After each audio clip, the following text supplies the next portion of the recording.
What up, what up, what up, football fans all over the world? It's your boy, Mac the Giants fan, here with my guy, the super dope co-host, and Costas. Y'all know what time it is. It's time for that real deal NFC East round up. Punch that intro.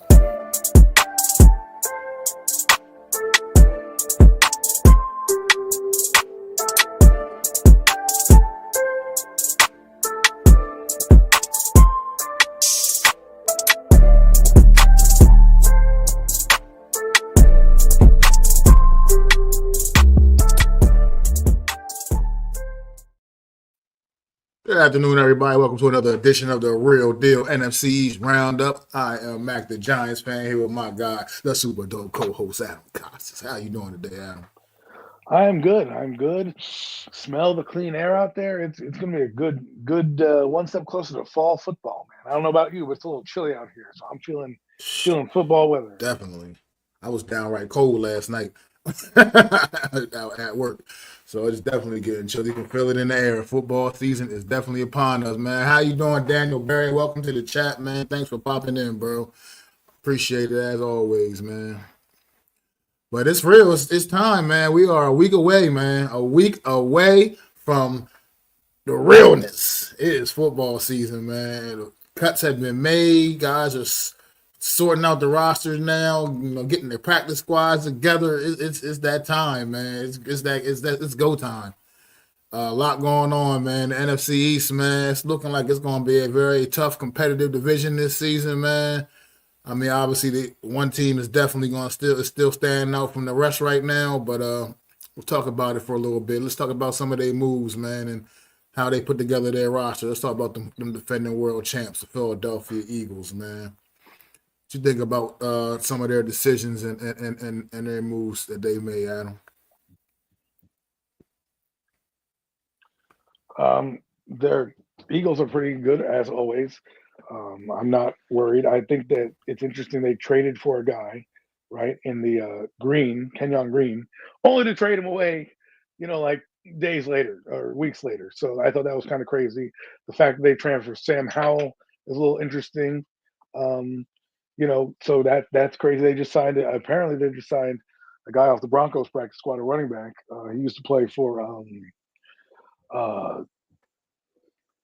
Notre Dame. The reports are that he's going to sign with them. So it's just kind of interesting that some of what they've done. The Sam Howell thing is interesting. I don't know what it means. Some people think it's Tanner McKee, but they ended up cutting Kyle McCord. So, you get two experienced backups there and a guy that you can develop who's kind of the same build as what's his face as Jalen Hurts, but he's not quite that big, but he's short, stocky kind of guy. So I think some of their moves are good. Is there anybody you want to touch on in particular? I mean, yeah, really, their roster is still actually just loaded. I'm sitting there looking at it. As I'm looking at it, it's like, this is a damn good football team here, man. I mean, this is like, you look everywhere, like top to bottom, offensively, defensively, this team is absolutely stacked with talent, man. Yeah, I would say you mentioned like they were able to retain Kyle McCord onto the practice squad, so we'll see if they maybe try to develop him and whatever they can do, work with a guy like him. I mean, and they bringing in Sam Howell. That's Sam Howell kind of just got that journeyman moving around team to team every year now. It looks like it's going to be one of those kind of guys, right, man. I don't know. I don't. It doesn't make sense to me though. If you are keeping, I mean, I know Tanner McKee is he on the injury reserve list? Did he make that list or no? I don't. They said he wasn't. He had a finger injury, so I don't know if he, didn't make the team. But either way, if you still have Tanner McKee on the roster, it makes no sense to me why we go out and get Sam Howell, other than you might be letting go of Tanner McKee at some point. It doesn't. I don't know why else you would want to do that. So I mean, maybe to keep that option open. Maybe somebody inquires about a trade for Tanner McKee. Tanner McKee had a pretty impressive, looked pretty, sharp in the preseason when he was playing. But I think he's also on his. Is he on a contract year too? He might be leaving, so he might also be out the door. So I don't know, man. That's I also just thought. yeah. The Eagles are always So a couple steps ahead, man. So they make it's everything is so they're so meticulous with everything they do. So it could be actually you could be right about that. I'm not sure about Tanner McKee's contract status, but that actually could have something to do with it. Honestly, that makes a whole lot of sense if that was the case. That maybe they're just getting ready for a potential Tanner McKee exit and and just have another veteran guy well, I already mean, there in place. think about it. If somebody goes down, he was already, I think, in trade talks last year, right? So I know somebody came on the show yesterday. It was like, this guy stinks. Why the hell do we care about Tanner McKee? Well, I'm just saying, Tanner McKee is a capable backup quarterback, and people need guys who are serviceable. And if your quarterback goes down for a few weeks, and you need to, you might need your playoff lives, to get there, you know, then figure you can figure that out. You know what I'm saying? Because to me, if somebody calls, like, I'm not saying the Saints, but let's just say we'll make up said team. I'll be the Broncos, right? Let's say the Broncos call up and they don't like Jared Stidham, or they need a quarterback because Jared Stidham is now the number one, and now their backup is weak, and they don't want to lose out on having a guy that can be functional if their backup goes down. Well, guess what?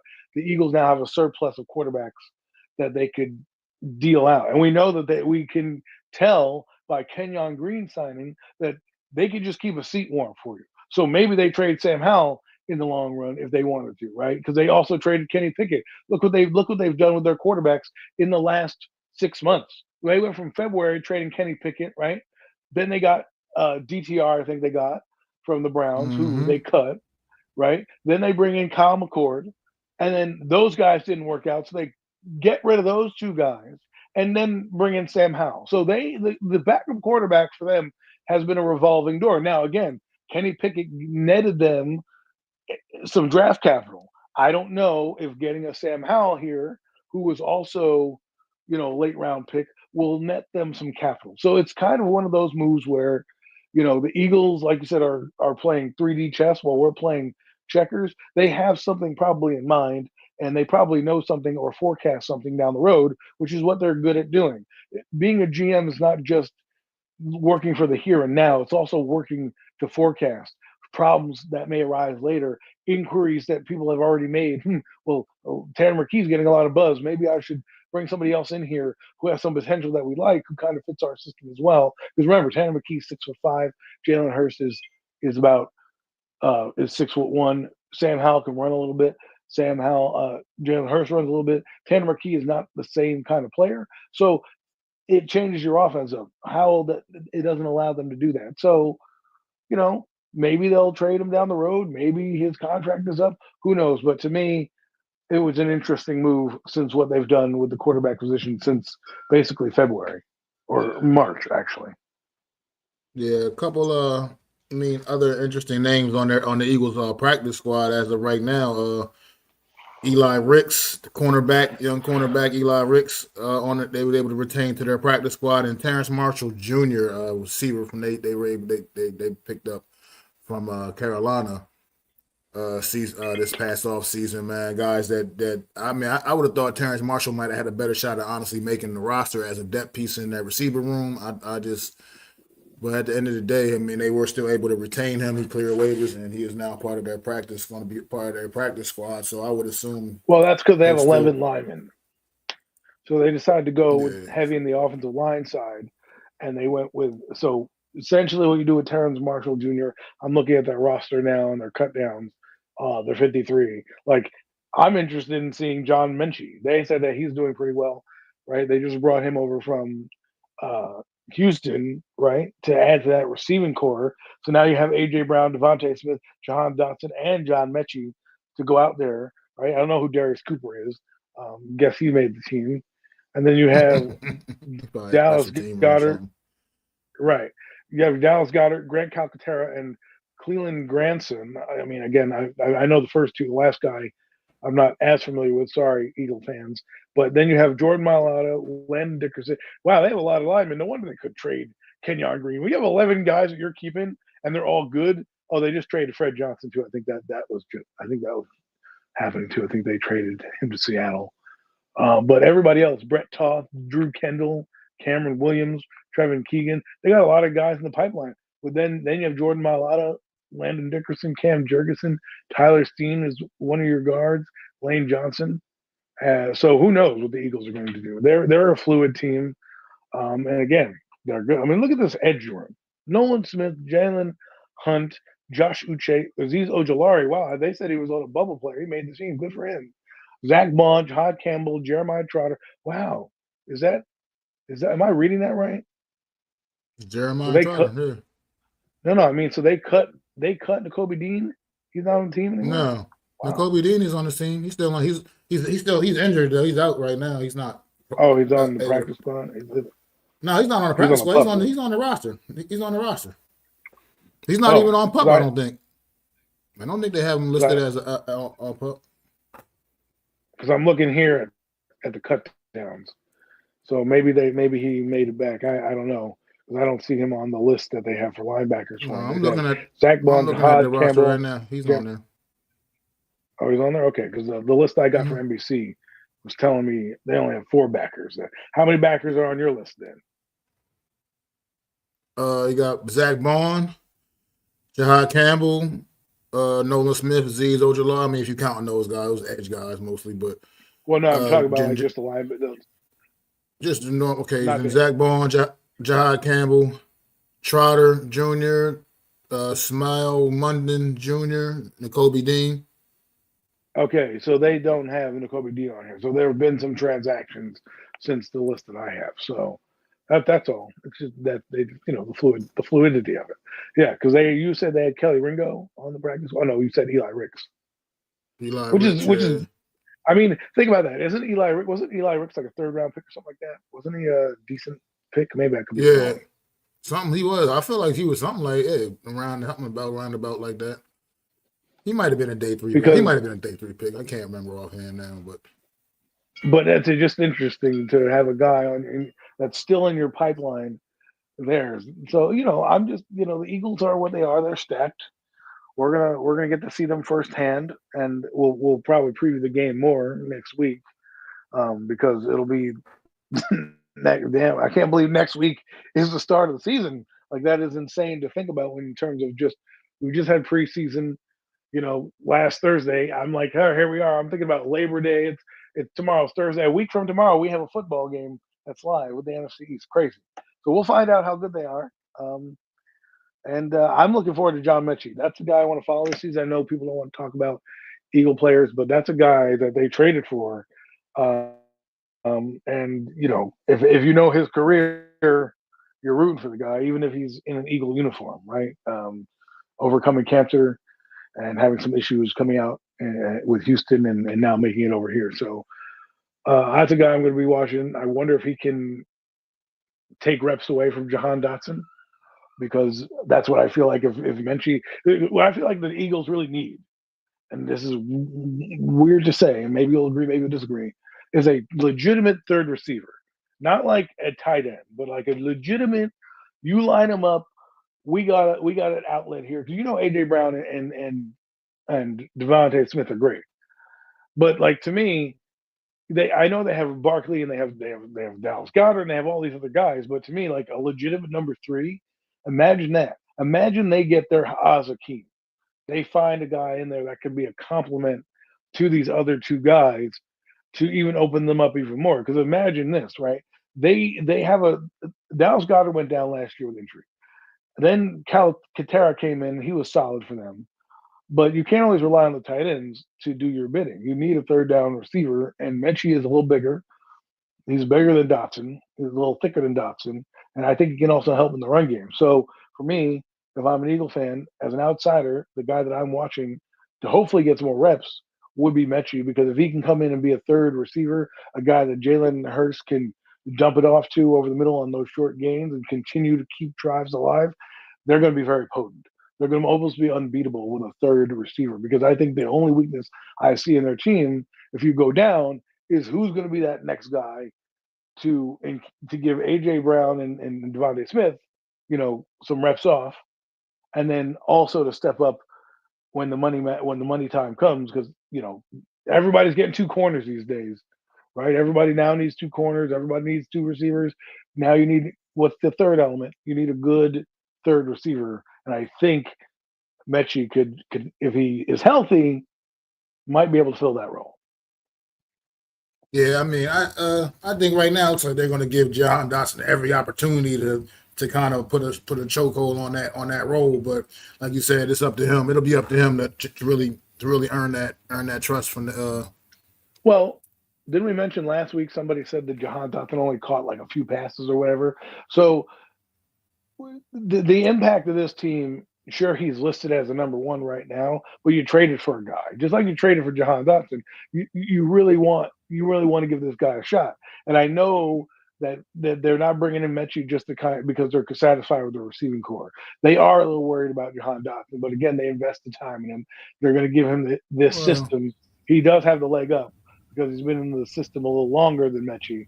So we'll see what I happens. think that's the thing. That's what I was getting ready to say. I think this year they brought in Mitchie kind of basically on the same type of time like they brought in Jahan Dotson last season a year ago. So it's like kind of comes into comes into things kind of late, still catching up a little bit, I mean you see how things happen. I mean Jahan Dotson did begin to make plays later on in the season a year ago, but he got there. He had to get acclimated, and he got there late in the process. So I mean, like I said, I think they're gonna give him every opportunity, and we'll see how they go from there. How's it going, Joel? Good to see you, man. I Thanks for do popping in. think that I think it's great that if I'm the Eagle fan, that we have a guy that was much maligned on Houston, couldn't quite break in there. But hey, Joel, what's going on?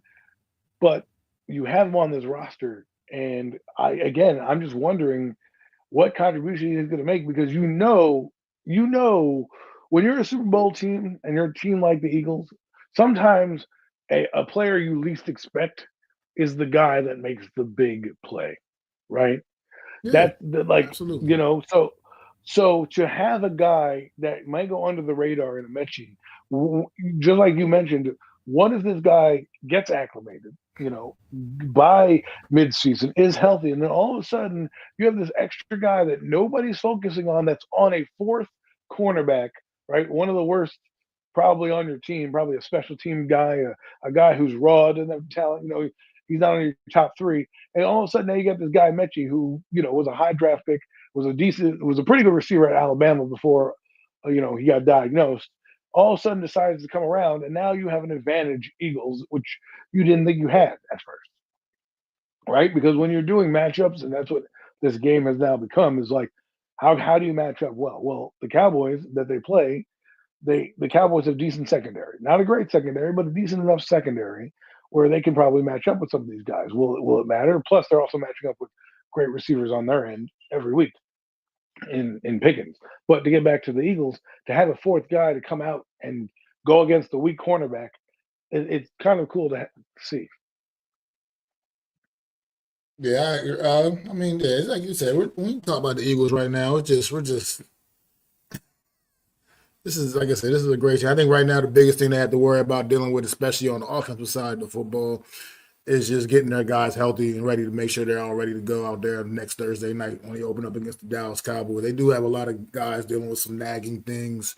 Nothing that seems to be overly too serious, but just some nagging things, especially like I said, more so on the offensive side of the ball. A lot of like key players, AJ Brown, Devontae Smith, Goddard, Mailata, Landon Dickerson, guys like that dealing with some things. But like I said, nothing seems to be too overly serious.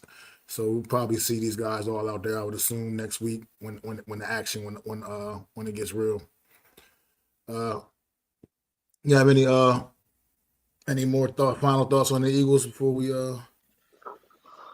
Not really. I mean, we discuss them. There's not much flaws. They're not much surprising. And knowing Howie Roseman, this is not the last roster move we'll see. As we've oh no. seen, like we talked about with the quarterbacks from March to now, he's not afraid to make wheel and deal. No, not at all. No Mets, no Nets, no Jets. What's going on, my guy? He said it's still the Pigeons, huh? Yeah, but they some damn good Pigeons. I tell you that right now. We got to catch up to them, man. They're That's what doves. we got to They're do. doves right now. They're doves. Yeah, they did grab a running back today. They picked up a running back. I think the kid from Denver we talked about, right? From the Mm-hmm. Notre Dame, the power back. Yeah. But let's talk about Washington a little bit, man. Get to them Commanders. What had the Commanders been up to? A lot. Yeah. I mean, let's be honest. Yeah, they got their roster. I mean, go for it. They got their roster. They're 53 right now. They got some guys on the practice squad. Sam Hartman, quarterback. Sam Hartman, Jacoby Jones at wide receiver. They moved to the practice squad. Former New York Giant Lawrence Cager, who I didn't even know was part of the Commanders at all this offseason. I didn't even know that he was out there in the Commanders. But yeah, Lawrence Cager on the Commanders practice squad. Wow. Any Lawrence thoughts Cager. on the Commanders? Comes back to bite him. What is interesting to me is the trade for Brian Robinson, that they made to get him out of the team, off the team. It's just an interesting move because a guy, again, like Terry McLaurin, came in and just did his job and, did it to a decent level. It just is interesting to see. Now, their young running back that they drafted, right? They came in and drafted. I don't think they didn't draft Brian Robinson. So they came in and drafted, their running back, and he kind of, I guess, took reps away. So it's just kind of interesting again when you have an abundance of players, what teams actually do, right? That someone had a need for a running back. Robinson's a good running back. He gets dealt. Washington gets an extra draft pick and an asset, and they already have a guy that they believe in. And so it's just interesting to see how they went about it. The other interesting thing to see is that they have Josh Johnson still on their team, which I thought was funny. Which means Sam Hartman is not doing very well. But to have Josh Johnson on the team, and I'm sure he'll be expendable at some point. Oh yeah, because roster cut downs, injuries, things happen. You're going to need a roster spot. If you already have Sam Hartman on the practice squad, you have technically 4 quarterbacks on the roster, technically, quotation marks, right? So that leaves a spot available for somebody in a trade, in a move they need. Johnson's going to be the odd man out. He gets a home now, but he is just a roster bubble player. I see what they've done in terms of their secondary. I think Deebo Samuel is going to be pretty good. Obviously, Terry McLaurin, which what did we talk about for weeks? We told you it was going to get done. It got done. They're going to be full strength coming out on week 1. And let's be honest, preseason is the preseason. I think this team is going to come out and be ready. They got a lot to prove, and they have a team that they know coming in week 1 that they have a chance to beat. So if you look at their roster, I like Lattimore. Apparently, this is just rumors now. You can't believe everything you hear. That Lattimore has got back to his All-Pro self. So if that does happen, and he's a Pro Bowler or an All-Pro, which is a little better than Pro Bowler, but he's an All-Pro, then maybe they'll have a decent secondary. But who knows? Who knows? Their offensive line is decent. They brought in some guys in Larry Tunsil. So their defense is the weakness of their team is their defense. They're going to be an average defense, but if their offense can be explosive with Deebo Samuel, the running game, because remember they have Eckler, they still have Zach Ertz, I think, and they got their new running back out of that they just drafted. He's got 3 names, can't pronounce them. I think Corey Krosky Merritt. Yeah, I think they call him Bill for some reason. I don't know why, but whatever. So, so they have a couple good players on the team. So it's going to be interesting how they deal because the defense like them and Mike Tannenbaum picked them to be like the representatives in the NFC, like in the conference championship game against Green Bay, which Stephen A. Smith almost blew a gasket. But this is just interesting to see how they're going to play because they're middle of the road defense. If you look at their talent, it's not like it doesn't scream like top 5 defense, top 10. It screams like, all right, you can do some things. If you stop the run, you'll have your cornerbacks be able to maybe help you, and maybe you get a guy like Von Miller free and a Deron Payne free because Kinlaw is taking up a couple blocks. So maybe that'll help you out, and maybe Dorrance Armstrong gets a couple sacks. There's nobody that I'm hanging my hat on going, oh, that guy's got double digits. That guy's got double digits. So it's really going to rely on their offense, which they've done a good job assembling some pieces. Now we'll see if their guys can come through. Like Luke McCaffrey, will he live up to his draft status? Right? They have Deebo Samuel. How will he be utilized in Cliff Kingsbury's offense? Although I do believe he'll be able to be utilized because Cliff Kingsbury had, I think it was Hollywood Brown in Arizona, and it kind of is a similar player to that guy where, he takes reverses and screens and things like that. So when I was having a discussion with somebody, man, I may ask you, what do you classify Deebo Samuel as? Is he a receiver? Is he a running back? Is he a gadget player? Because to I just me, kind of call him a weapon. I just call him a weapon because I don't know what else. I mean, to me, he's not really that. To me, I don't. I never. It's hard for me to consider him a just regular traditional wide receiver. He's just like an offensive weapon. You know what I mean? A guy that can do a multitude of things. And just I don't know. I don't. It's hard because to me, he's not like just that. Like just regular. I guess he's not a regular traditional receiver. He just isn't. I just don't. He doesn't play like that. He doesn't. It's just nothing about him screams traditional wide receiver like some of the other guys around the league. So I just feel like he's just a guy that's used on offense, an offensive weapon that can do a lot of different things, and he's pretty so good at a lot of different things. well, I Jack of think all trades, master of none. Well, I'm just kind of curious because again, Kyle Shanahan's a little different than Cliff Kingsbury, although they had similar personnel. I thought Cliff Kingsbury would have a good transition because he had Kyler Murray, who was a mobile quarterback, and he also had Hollywood Brown. So he had guys that he could use in the gadget form, and they didn't really have a player like Deebo Samuel. So I'm just wondering what he'll bring to the offense, how he's going to help Terry McLaurin, because he's not a traditional receiver, but he's a gadget player, somebody else has got to step up in that, again, third receiver role, because if you're going to have him in the backfield and doing all this, it may take away from certain things. So we'll see how they utilize him, because if he stinks, it's going to look bad on Adam Peters because you went out and you gave up draft capital, although 49ers were willing to get rid of him, which you have to ask yourself that question. And why were they so I think willing to that get had rid a of him?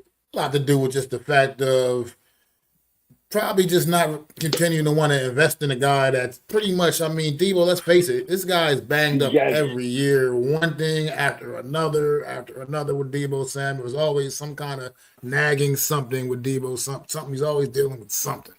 I mean, yeah, I just can't even remember a year that I can remember that Debo Samuels played a whole entire season and got through a whole season healthy. I just don't. I can't remember the last time he's been able to accomplish that. So I just feel like that probably had a little bit to do with the 49ers just ready to cut ties with him. And plus, the investment in Brandon Ayuk and the other young receiver that they got, the other guy they got now out there too. first What's where'd you his put name? him? What's his name? Jennings or something like that. Something Jennings or something, whatever his name is. Oh yeah, they got him from the Rams too. So I just think they were just business. NFL's a business. They were just ready to kind Well, of do you think move he has on anything and left in turn the the tank? page. I think he does. I think he does. I mean, he had a strong training camp. I mean, and he didn't play much in the preseason, but when that first unit offense was out there on the field and he came out there very first play, ran that reverse. I don't know how many. It was a good game, good play. I mean, it was just they look sharp. So I think he'll be ready to go. I mean, he's saying all the right things right now. Obviously, I listened to him a couple of interviews. He seems to be happy, very happy here with Washington. I mean, playing with one of the top young quarterbacks in the NFL. So I mean, it's not a lot to be feel good about. So I think we'll see a pretty solid effort from Debo Samuel, man, this season. I don't know. Like I said, you just got to take it for what it is. Understand the kind of player that he is, and don't have like weird expectations. Think he's gonna go out there and put up like Justin Jefferson like numbers or something weird like that. That's just not going to be the kind of player he is. But Well, you look at the stark contrast to quarterbacks. You just said it. He goes from Brock Purdy, who, granted got paid. He does what he does well in Kyle Shanahan's offense, to Jaden Daniels, who runs around and makes magical plays. And now you get this gadget player like in Debo who can take a.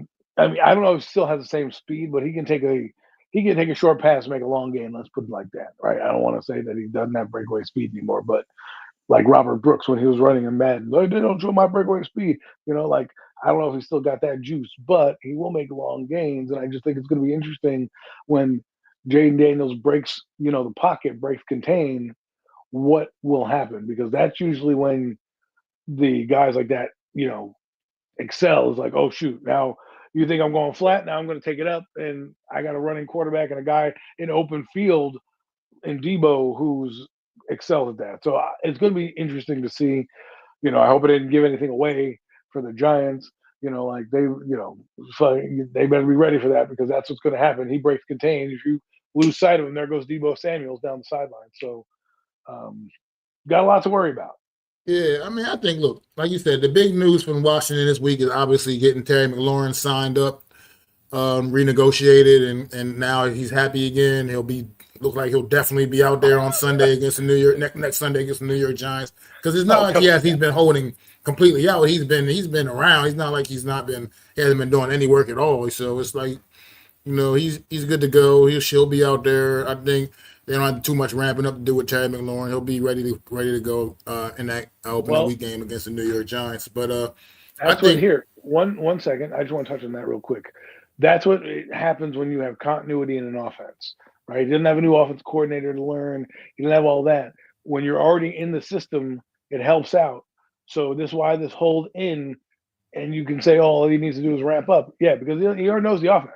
He's not like you're teaching him a new. It's not like Cliff Kingsbury got fired and you need him to be there because it's a new offensive coordinator. So I think that helps with the situation as well. yeah, absolutely. I mean, I think, like I said, their main concern for me is just making sure that defense can hold up and be good enough, like you said, because I feel confident about what this team can do offensively, especially with Jaden Daniels at the helm and just all the other pieces on that offense. But I just think that defensively, like I said, I don't like to put, like you said, can't put too much stock in preseason. They didn't play a lot of their guys necessarily, a lot of their veteran guys and whatnot. But this team got gashed all through the preseason. I mean, it just is what it is. I mean, they got gashed all through the preseason. I mean, a lot of points put up on them all through preseason. So I just think that's something more that I keep an eye on when it comes to this Washington Commander team, because to me it's the only thing that can hold them back. I mean, look in the preseason, what they gave up in the preseason. Week 1 against the Patriots, 48 points, 31 points against the Bengals, another 30 points against Baltimore. I mean, to me, that just stands out. Even though it's preseason, it still stands out in the sense that hopefully this doesn't become something that's too much to overcome for this team, and you're trying to have Jaden Daniels out there playing hero ball and doing too much. I believe in the talent of that young man, but if he gets to a point where he has that kind of pressure on him, where he's out there trying to do too much, things could go left a little bit. I don't know what your thoughts are on that. What's going on, AK2? Thanks for stopping in, bro. So they couldn't just. I don't think.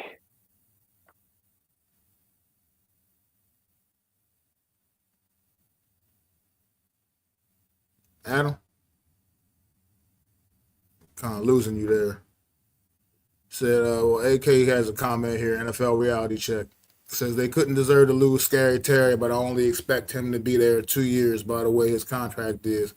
I feel he was paid a little less than he's worth, but glad he could get it done.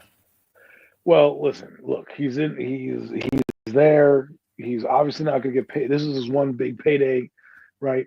He's going to be like Tyler Lockett in Seattle, where eventually you're going to be like mid-30s, 30, 34, and you're going to be like, you know what? We want to keep you around, but we also have this young other receiver coming up and other younger guys. So, unfortunately for Terry, age doesn't play a factor for him. But if he's still playing at a high level, I don't expect a big contract, but you can always expect an extension. We'll see how it plays out. You never know, right? They're still lucky right now because they can pay people, because guess what? They have a rookie deal quarterback. So I think next year you're going to see them invest a lot more money into things, and I think that's where you're going to see them um, flourish next year. As for the defense, I'm not. Again, I explained before that they have a bend but don't break defense. That could be their Achilles heel. But I think the offense, that if they go out and just do what they have to do week in and week out and score points, it's going to favor the defense when you have these weaker teams, because what's going to happen is people are going to be pressured to now score in a hurry because you're out there in bunches. It forces people to make mistakes. It forces them to do that. Plus, on the back end, they have cornerbacks that can play.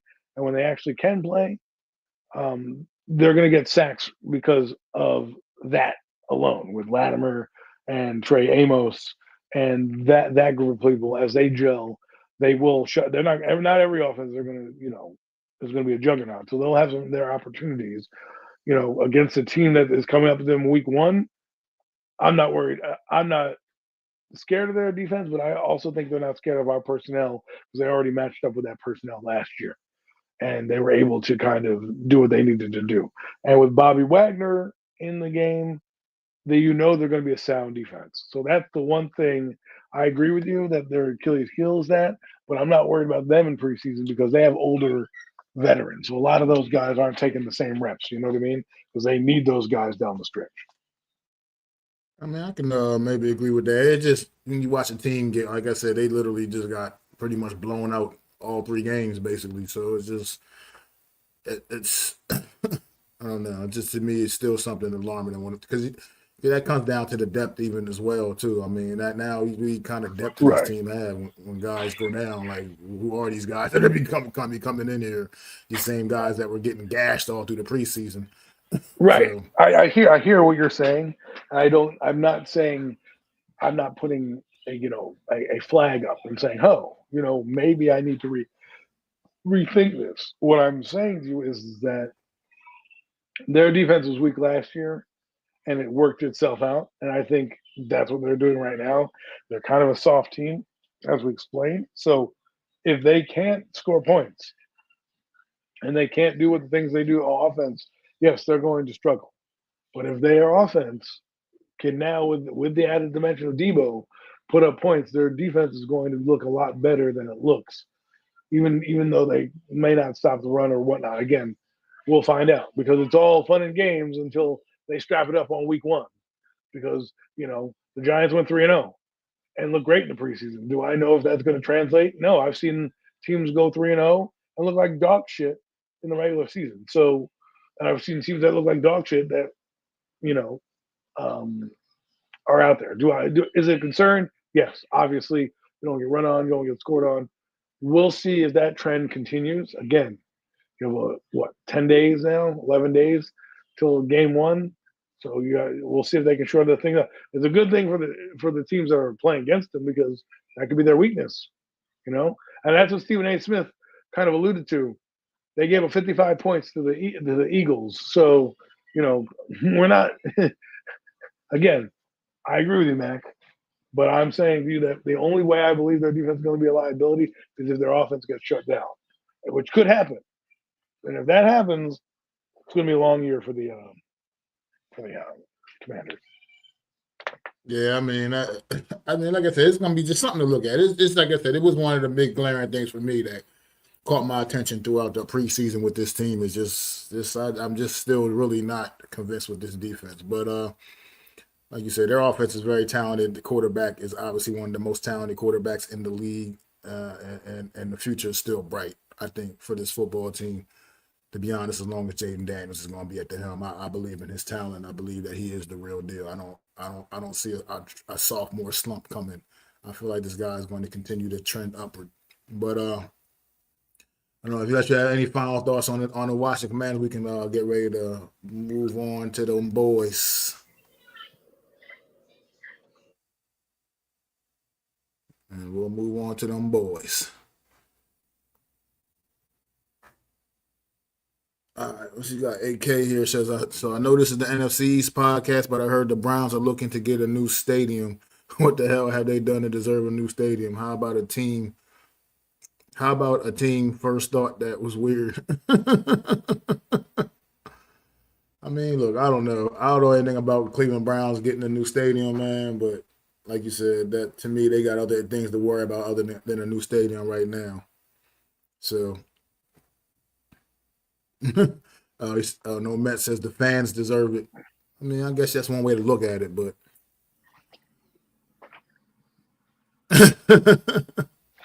Really, their fans deserve it in the dog pound. I mean, look, I get the taxpayers don't deserve it exactly.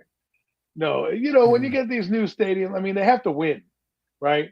So what's going to happen is when they're going to get their shiny stadium next year when they have Jacksonville's draft pick and they're picking the top 10 of their quarterback. They're going to usher in a new stadium, do new uniforms, finally get a franchise quarterback, and say, "Come join us for the 2026 or whenever that stadium opens season," because that's what's going to happen. Now, I don't want to derail the show, but the Browns are a franchise that you don't I don't necessarily root against, but you're always kind of like I'm like, can they get themselves out of the mud, please? The well, Bengals ownership and the Browns ownership. We can talk about this on premium takes. Are probably the worst ownership groups in the world, and they're fucking related.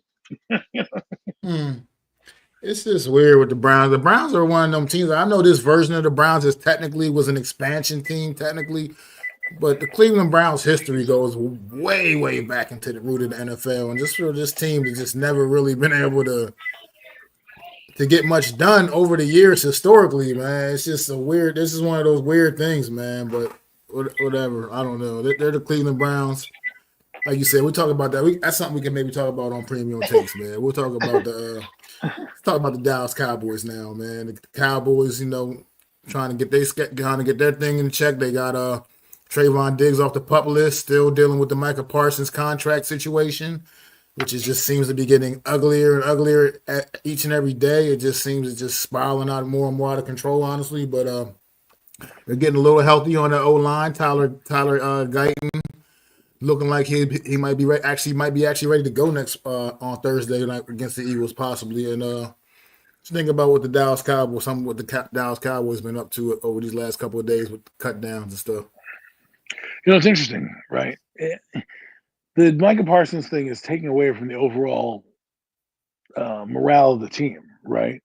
Like, so their team is just going on about their business, and you know, it's kind of when you look at it, you're like, oh wow, they have a. When you look past the Micah Parsons thing, you're like, oh, their O line's decent. Their defense is got some talent on it.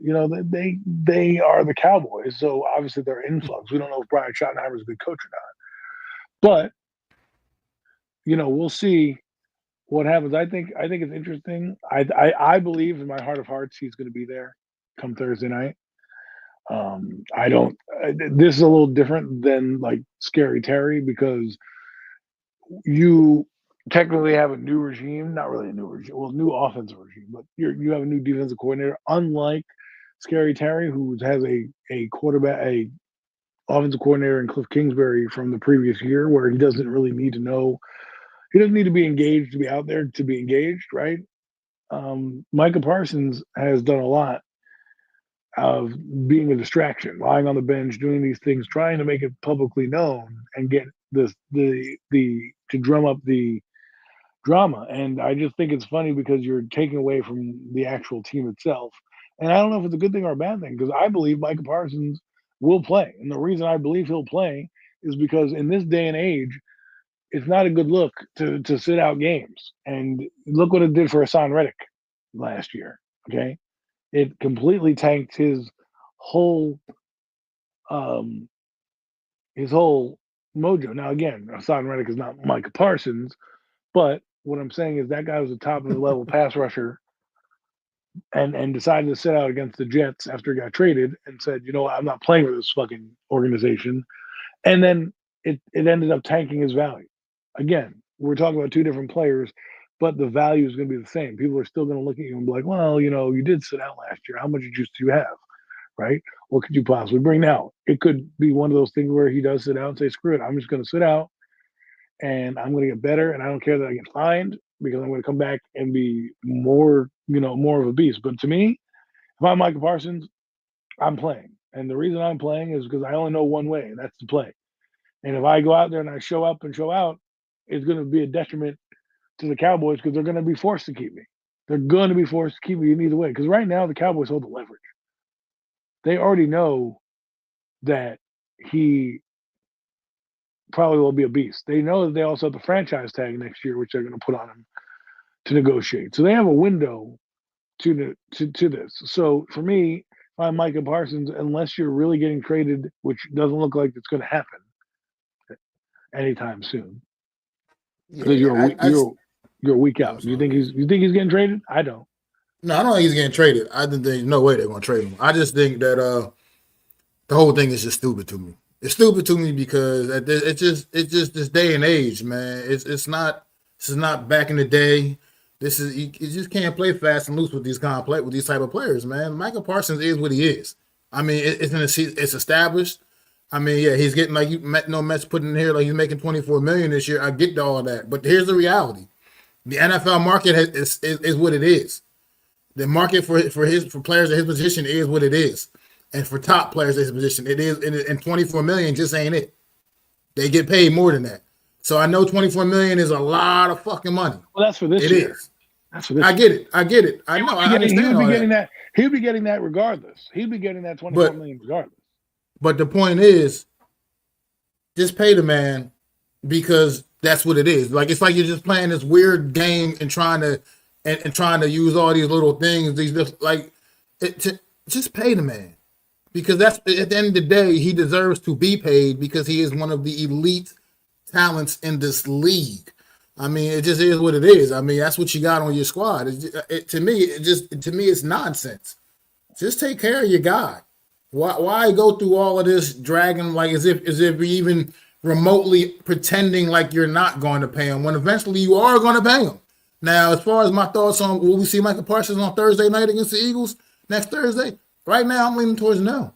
I'm leaning absolutely towards no. He'll probably at least hold out at least that first game and maybe get himself ramped up and maybe get ready out there for week 2 against the Giants, possibly. But at the end of the day, I think right now, the way things stand right now, I don't think we're going to see Michael Parsons next Thursday night against the Eagles. I think, and that's going to be a reality that's going to set in with Jerry Jones' ass too. Like he's going to see out there and watch Eagles probably run all over that defense and do all kinds of things out there and then realize, okay, I guess I do have to stop playing games now and get my best guy. And make my best guy happy. I mean, it just is what it is. I mean, so I don't know. Like I said, this thing to me, it's just getting ugly, man. I think the whole thing is getting ugly, and it should never even got to this point when you're talking about a player like this.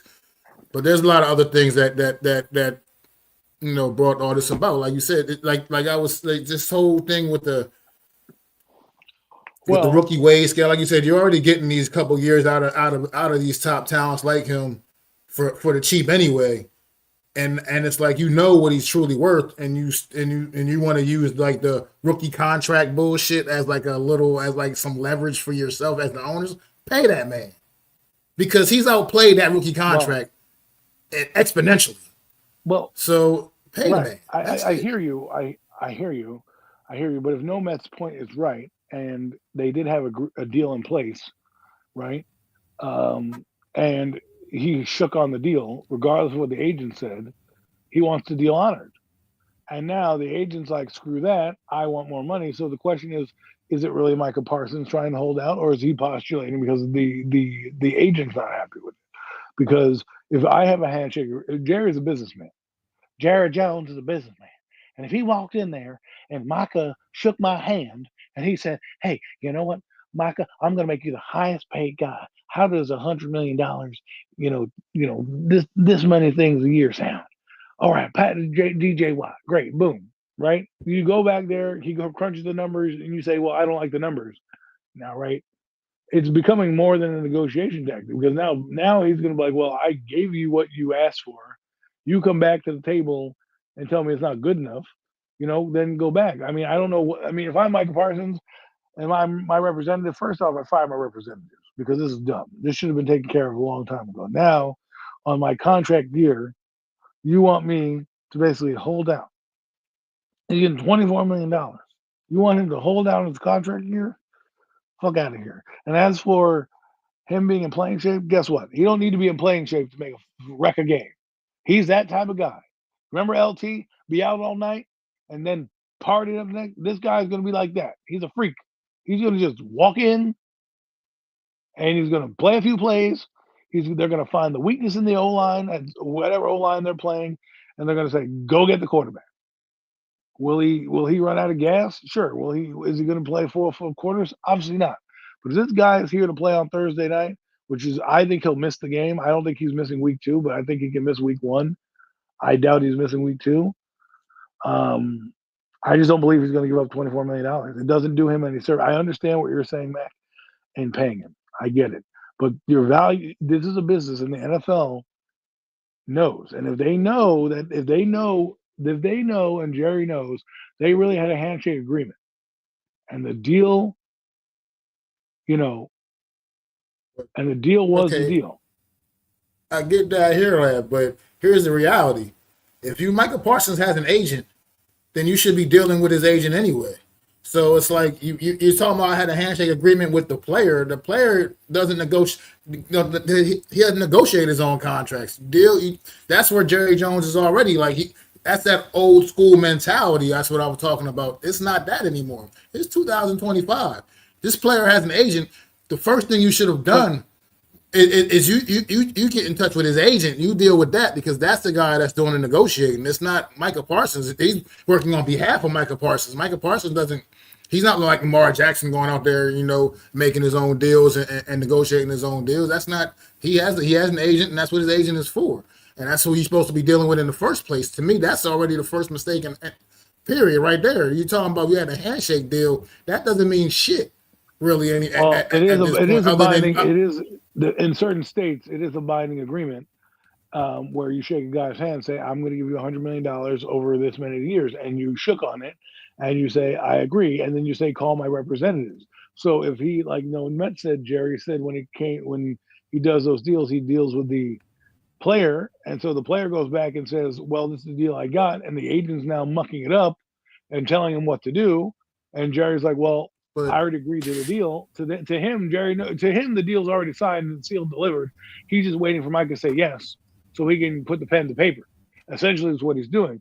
And if this is true, which again, it's all alleged, now it's in Micah Parsons' camp. And if Micah Parsons' camp knows what you're saying, and you're like, "Fuck off," we're gonna get what we paid for. Watch this. Fine, you're gonna get an ugly stalemate. And Jerry Jones again is not privy to not opening the checkbook. But we got to find out what Micah Parsons really wants, because I don't feel Micah Parsons is that kind of guy that wants to let his teammates down. He just doesn't. No, he's absolutely. I don't think. So I agree with you. I don't think so. With that, so I agree with you on that. I don't think he's going to be a healthy scratch every game and watch this. I mean, he could watch his team fail, but again, they'll just move on from him, get some draft picks, and it's not going to end well. Either way, that's not going to end well, right? They still have technically 2 years of control. They have this year and they have next year with the franchise tag. So if they've told him that they want to keep him, which apparently it sounds like Jerry Jones does, and he's a man of his word, and it's probably a fair deal. And who knows? Maybe if the agent got on the phone, maybe they could have negotiated. But if the agent got on the phone and said, "Fuck off, Jerry, you're an asshole," right, and thinks that's a good business too, then I would have fired my representation and say, listen, I may not agree with Jerry Jones, but I don't agree with the tactics. Let's figure this out. Because you could look at Terry McLaurin, he could have done the same fucking shit. He could have said, fuck off. He didn't. And the thing played itself out. And all of a sudden he miraculously left the pup list. This is Micah Parsons made a mistake in agreeing with Jerry Jones for a contract. Jerry, being the businessman that he is holding up that end of the contract as, hey, you shook my hand. We have an agreement. That's how I do business. Once I shake a hand, that's basically a handshake agreement. Mm-hmm. And now I'm going to call your agent. Go ahead. I was going to say, but the thing with Jerry Jones is that's that, like I said, like once again, when I say that old school mentality, honestly, and I'm not just saying, because Michael Parsons, I'm not going to act like he's a college educated young man, whatever. He's in the NFL, but let's face it, he doesn't do deals. You know what I mean? So of course, you say that to some young guy. Initially, yeah, sure, it sounds great. Whatever number Jerry Jones might have threw out there, whatever it was, probably sounds great. But when you think about intricacies of contracts and things like that, that's what you have an agent for, and that's why I mean Jerry Jones has to get into that mentality, understanding that no matter what he wants to do or how he likes to do it or what he used to want to do, it's not that we're not living in that world anymore. But So he's go the owner out of the there. football team. Yeah, I get it, but go out there and deal properly with the agent, with the man with the guy that negotiates this guy's deals, and then that way you cut all this bullshit out, and that Well, way you can be on one page. I just think I would like that's to find out about what the CeeDee Lamb. disconnect is. I want to find out about CeeDee Lamb. Did he go up to CeeDee Lamb and say, "Hey, listen, we got this"? Because essentially, if you really want the brass tacks of it all, the GM Jerry Jones, right, and his assistant GM can make those phone calls. If they all have an agreement, I don't know what happened. I don't know if they met in a room. I don't know if it was a passing by. But if Jerry Jones broke the numbers down and said, "Hey, man, I want to keep you. Here's my numbers: 4 years, $160 million. 90 million guaranteed," and Micah Parsons like, "That's great. Let me talk to my agent," and then he goes and shakes your hand and says, "We have a deal," and the agent comes back because he doesn't get the commission or whatever, saying, "Screw you, I want more money." Well, yeah, then you're mucking it up. You can't break. You got to understand. We play this game where Jerry's got to come to the player. Well, the player also has to be aware of who Jerry Jones is and understand where he comes from and how his mentality works, because it's a two-way street when it comes to business. Those that you dealt with and those that you're dealing with now. You're not. It's not like he's not doesn't know who Jerry Jones is. He knows who he is. It's not like you haven't talked about this many times. And if he has an agreement with a deal, he's going to honor that. And that is the problem where you have it. The GM is the owner and he makes the deals, and he made a deal with a guy probably without negotiation, one that he probably thought was fair from his people. Said, "I'm going to go ask Micah." Micah, or they brought him up, however they did it. They probably brought him into a room, said, "I'm going to pay you this much money. Do we have a deal?" Said, "Sure," probably shook on it, probably left that day. Micah calls his agent. His agent goes, "What the hell did you agree to?" Micah goes, "Wait, man, we got a great deal." He's like, "No, we don't." That and calls back Jerry Jones, and Jerry's like, "Hey, man, I have a deal with Micah. He said he was good to go." And that agent says, "Screw you, I'm not doing it." So now you're dealing with third party because the agent's not playing. The agent's just playing to get money. This is we're talking about his livelihood here. So I just don't know. I just don't know where this is going to go, and I feel in my gut that he's going to be out there in a limited capacity come Thursday night.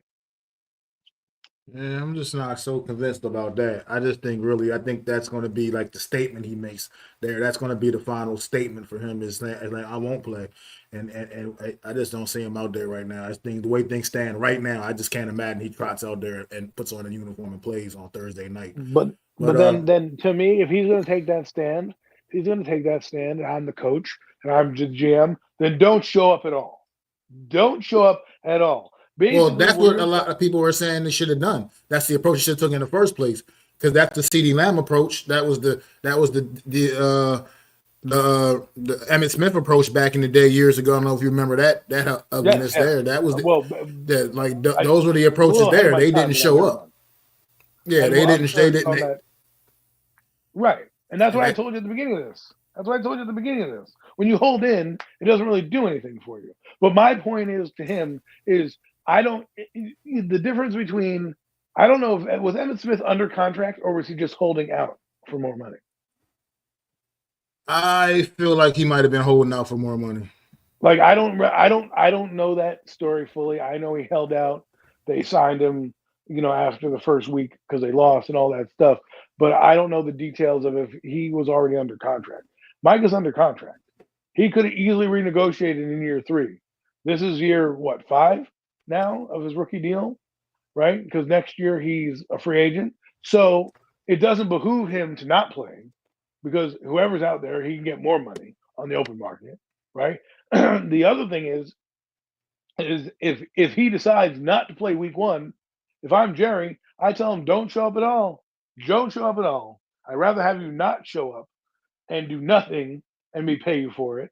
And I'll just pay you the checks anyways. You can just sit in your ass. Just don't show up. Because to me, $24 million is there. You're not, as a businessman, regardless of what you're doing negotiation wise, unless I fire you, you're still under contract. So get your ass out there and earn your $24 million that everybody that is in my tax bracket would love to have. Hey, Micah, I'll take your salary for a year. Shit, I take a game check. I'll take a game check.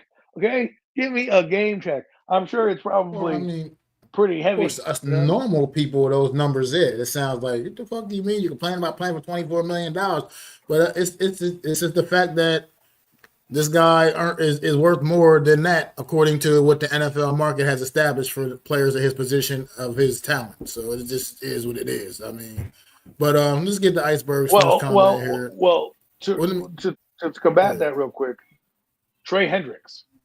He's the leading sack leader in the NFL, and he's barely getting paid by the Bengals, right? And he could be up. He should be up there with T.J. Watt and all that because he's dominated the last few years, and he's younger than T.J. Watt and all those guys. So, you know, let's not just say, hey, you know what, $24 million he should be paid. We all know he should be paid more if he plays and does what we think he's going to do, and that's be a fucking absolute beast.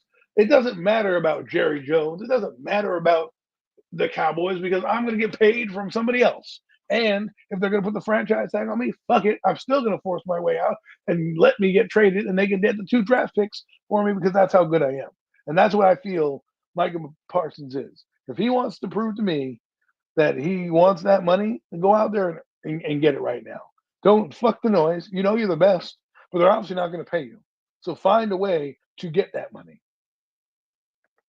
Well, we'll see how it all plays out. But let's get an iceberg Slim's comment, man. Real quick, he brought in something from the Eagles. Eagles secondary is falling by the minute. Makuba is out.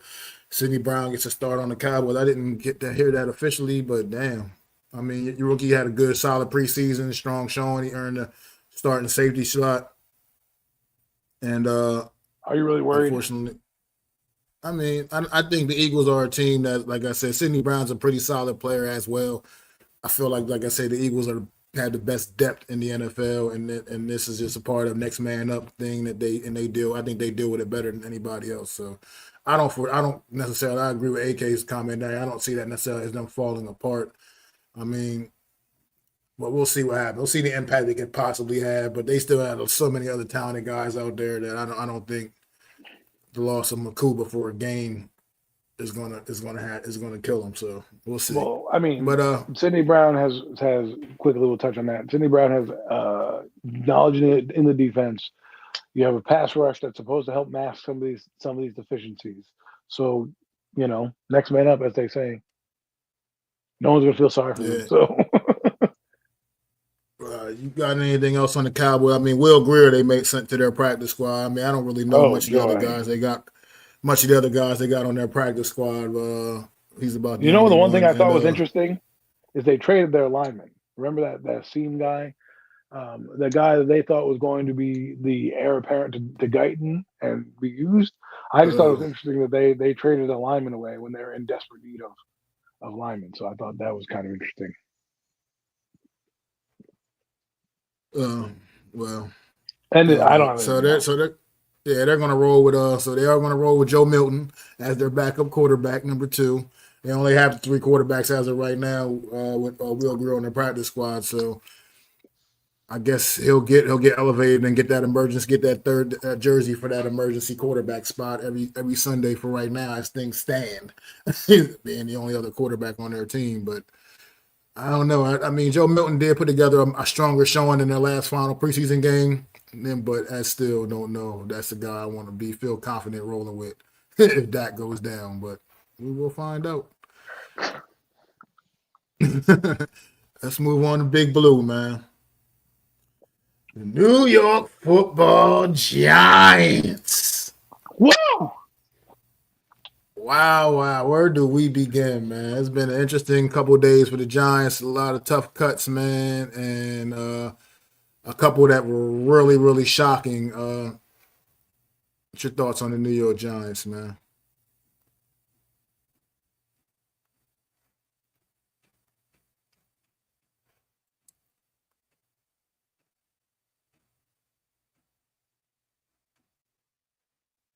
You got AK said Milton is a dog, just very raw. Give him a year or two. We'll see. I mean, I'm not going to be totally out on the guy, but I know it's just been rough right now. I don't know if he's quite ready right now in case if Dak was to go down. But thoughts on the Giants, Adam? My thoughts are I'm a little surprised with a few things. I'm surprised at 6 receivers. Well, now technically 5, because apparently they got Gunnar Shinsky. And yes, tough cuts equal progress. I thought they would. I thought they would have had more trades. You know, getting rid of guys, acquiring more either more talent or more draft capital, but they didn't. So I'm kind of curious to see what they're going to do there. The linebacking core a little weak. I thought was weak a little bit. Um, and then they only have 3 outside linebackers. Well, technically 4 if you count Trey's 4, but he's on the practice squad. They only have 3 outside linebackers, and that was kind of interesting to me. I'm like, all right, so because they listed on the depth chart under D tackles or D line Chauncey Golston, right? So that to me, I look at Chauncey Golston more as an edge player, but I guess they're using him more in the D line kind of category. So that was kind of interesting to me because that really does put pressure on these 3 guys. You don't have a 4th rotational player. Like you could have had Azeez Ojulari here and had your 4th rotational guy. You know, it's not like Azeez Ojulari is going to be, you know, a starter. He's going to be in when they need him to be in, and his job is going to be wreck the quarterback. We could have done that easily. So I'm just a little worried and concerned about the depth there because Kayvon Thibodeau, unfortunately, is a guy who's been banged up in his career, and he gets banged up during the season. And I would not want to be stuck here, you know, putting out Trace Ford and Brian Burns and Abdul Carter and wear them Well, out during the year because they they've only got 2 also guys. they did also retain Tamon Fox on the practice squad as well. I mean, didn't have the Right. strongest offseason this I like past Trace year, but Ford before him. he made some flashes like a season ago, for instance, on this football team, and you kind of know the kind of player you got in him and pinch too if you need to maybe plug him in and get some and see him do some work. Well, But but let's be real. Let's say they were to play a game today, right? I don't think they're calling up Timon Fox as one of the guys that they're bringing up. I think they would just move Chauncey and give kind of Chauncey Golston those outside linebacker kind of oh reps. yeah, So for me, the reason why I'm a little concerned by it is because the Giants used to have a lot of these guys. You know, they had Thibodeau, they had, you know, Zizo Jalari, they had a couple other guys behind them. They're like, oh, this is a solid little core. They got 3 guys, and that's a lot of pressure to put on these 3 guys who can get worn down. We already saw Brian Burns last year get beat up. He's just physically, you know, not a guy that I would want to put out there all the time because I just think sometimes it limits the effectiveness, right? Because he does get banged up. He fights through. A tough guy. Loved Brian Burns. Loved him coming out of college. But I don't want to put all that pressure on him to have to be all world because he can't get a breather. Even our best defensive lineman, Dexter Lawrence, gets taken out every once in a while. And if you don't have a guy to kind of come in there and kind of give your guy a breather, I don't want to wear them down because this is going to be this defense right now, to me, is solid. I'm not going to put it in top 10 yet or anything like that. I think they're solid on paper. I still think there's a few weaknesses in the back end with Deontay Banks, and we'll find out if some of these things are true come week 1 because they're going to be tested early, and not just week 1, but week 1, week 2, week 3. There's a lot of heavy receivers coming in here. We're going to find out, and then stopping the run is my main concern because the scheme that Bowen runs is not.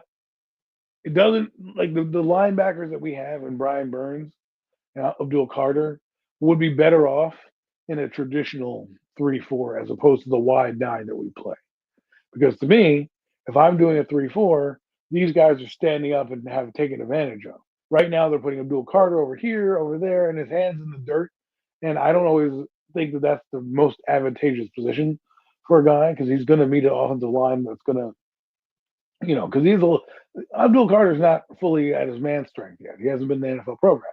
He'll be knocked around a little bit, especially going inside with some of these guys. So I just thought it was weird that they only kept three.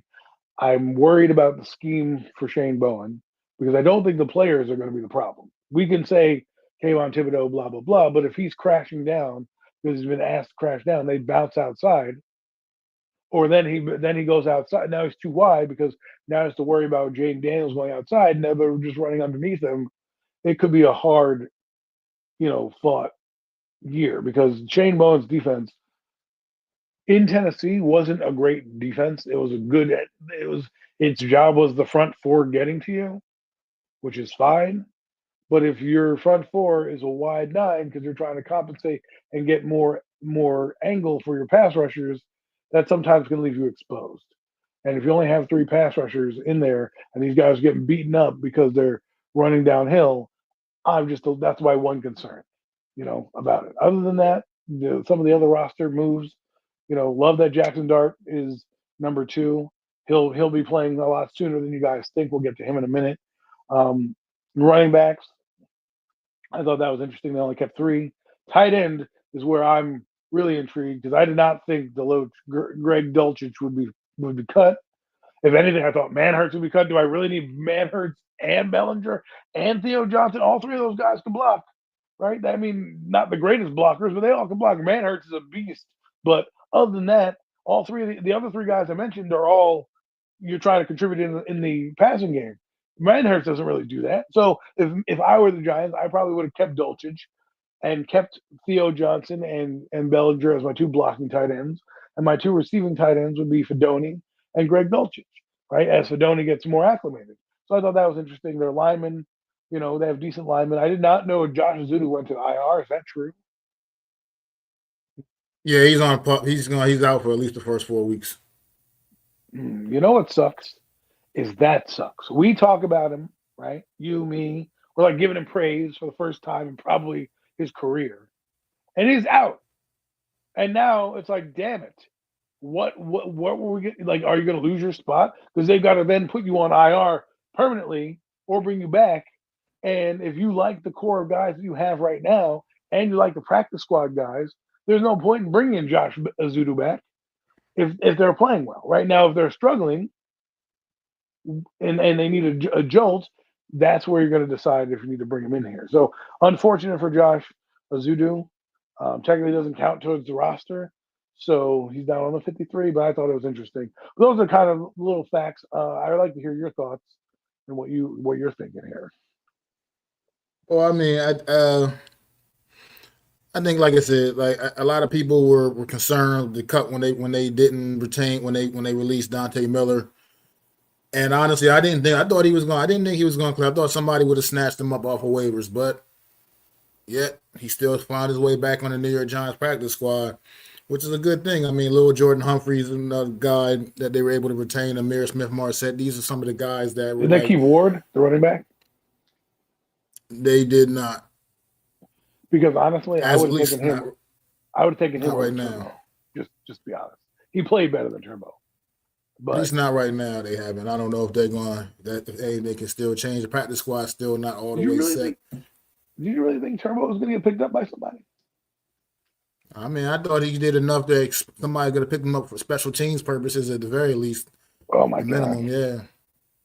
I wonder who mean, our return man's going to be. That's crazy to think. I'm the return man. Look, as long as Amir Smith-Marset is still here, I could easily see him getting a uniform every week just for that purpose. He's on the practice squad. I could see him. Him putting a uniform on him every week when they and elevating him every week to just for the purpose of being a return man. But I just want to say, congratulations, Tommy DeVito. He's gone. He's in New England. New beginnings for him. He can go up there and take chicken cutlets up to New England, up to the Massachusetts, and spread them around Boston a little bit. Tommy DeVito is no longer a New York Giant. He did not clear waivers. The Patriots snatched him up after he absolutely lit their ass up on Thursday night. So I just go ahead and get him, send him off, and we can move on and turn the page on that. But I think we were talking about Joshua Zudu for a second there, and I think one of the things that will potentially opens a door once again, keep opening doors for this guy is a matter of whether he's going to step in or not.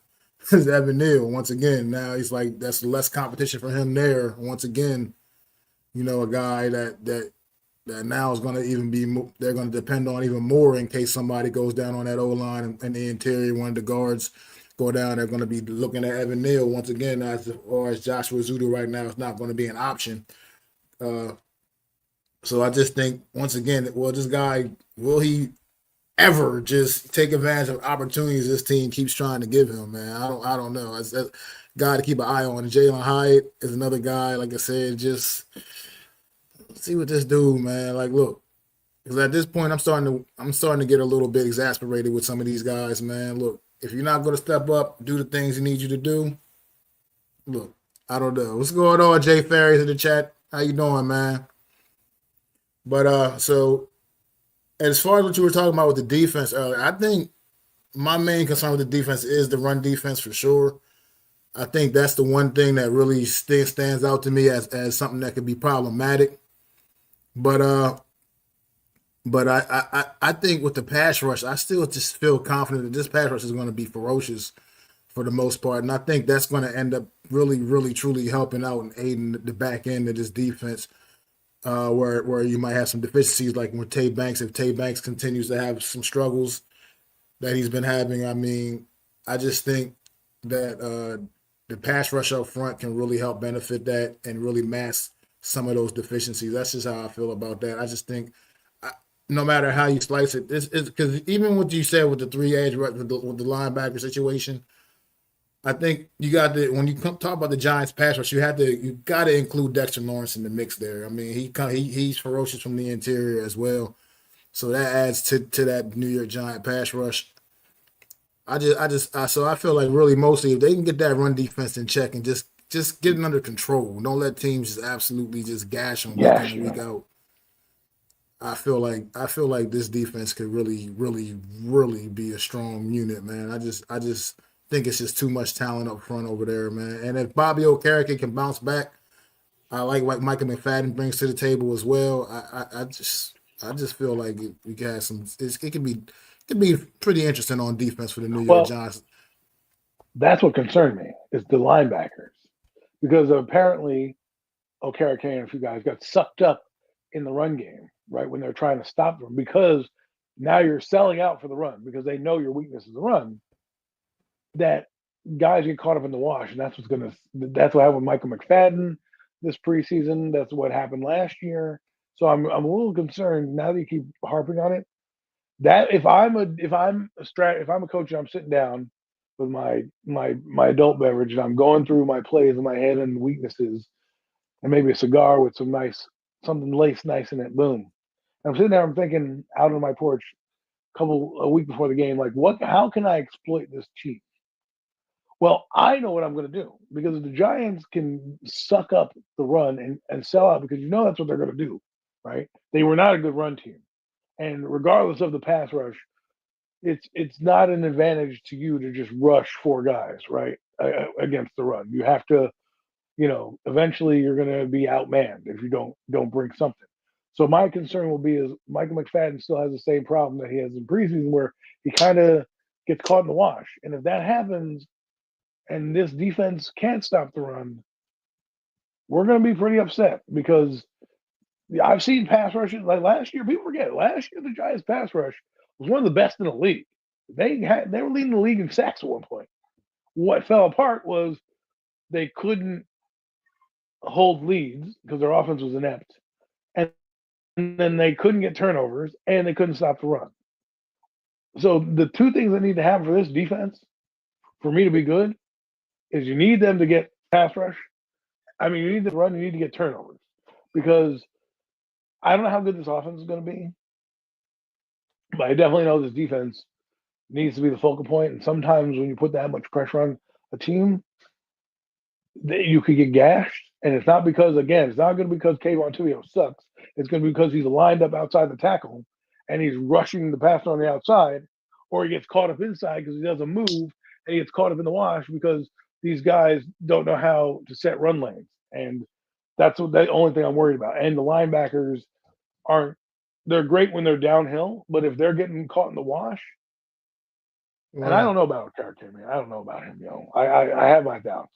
I'm sorry. I know you like him, but I have my doubts. I don't. I feel like I feel good about Bobby Okereke. I feel like up front, man, if we got these guys, Dexter, Roy Robertson, Harrison, they can keep these guys, keep them linemen occupied, keep them off field, getting to that next level, getting up to your linebackers. I think between the way McFadden, Okereke had the ability, way they move and can flow. As long as you keep them guys, keep them big guys off of them, man, because that's what a lot of it comes down to, man. Up front, man, doing your job up front as well, and I think we got the dogs to do it now.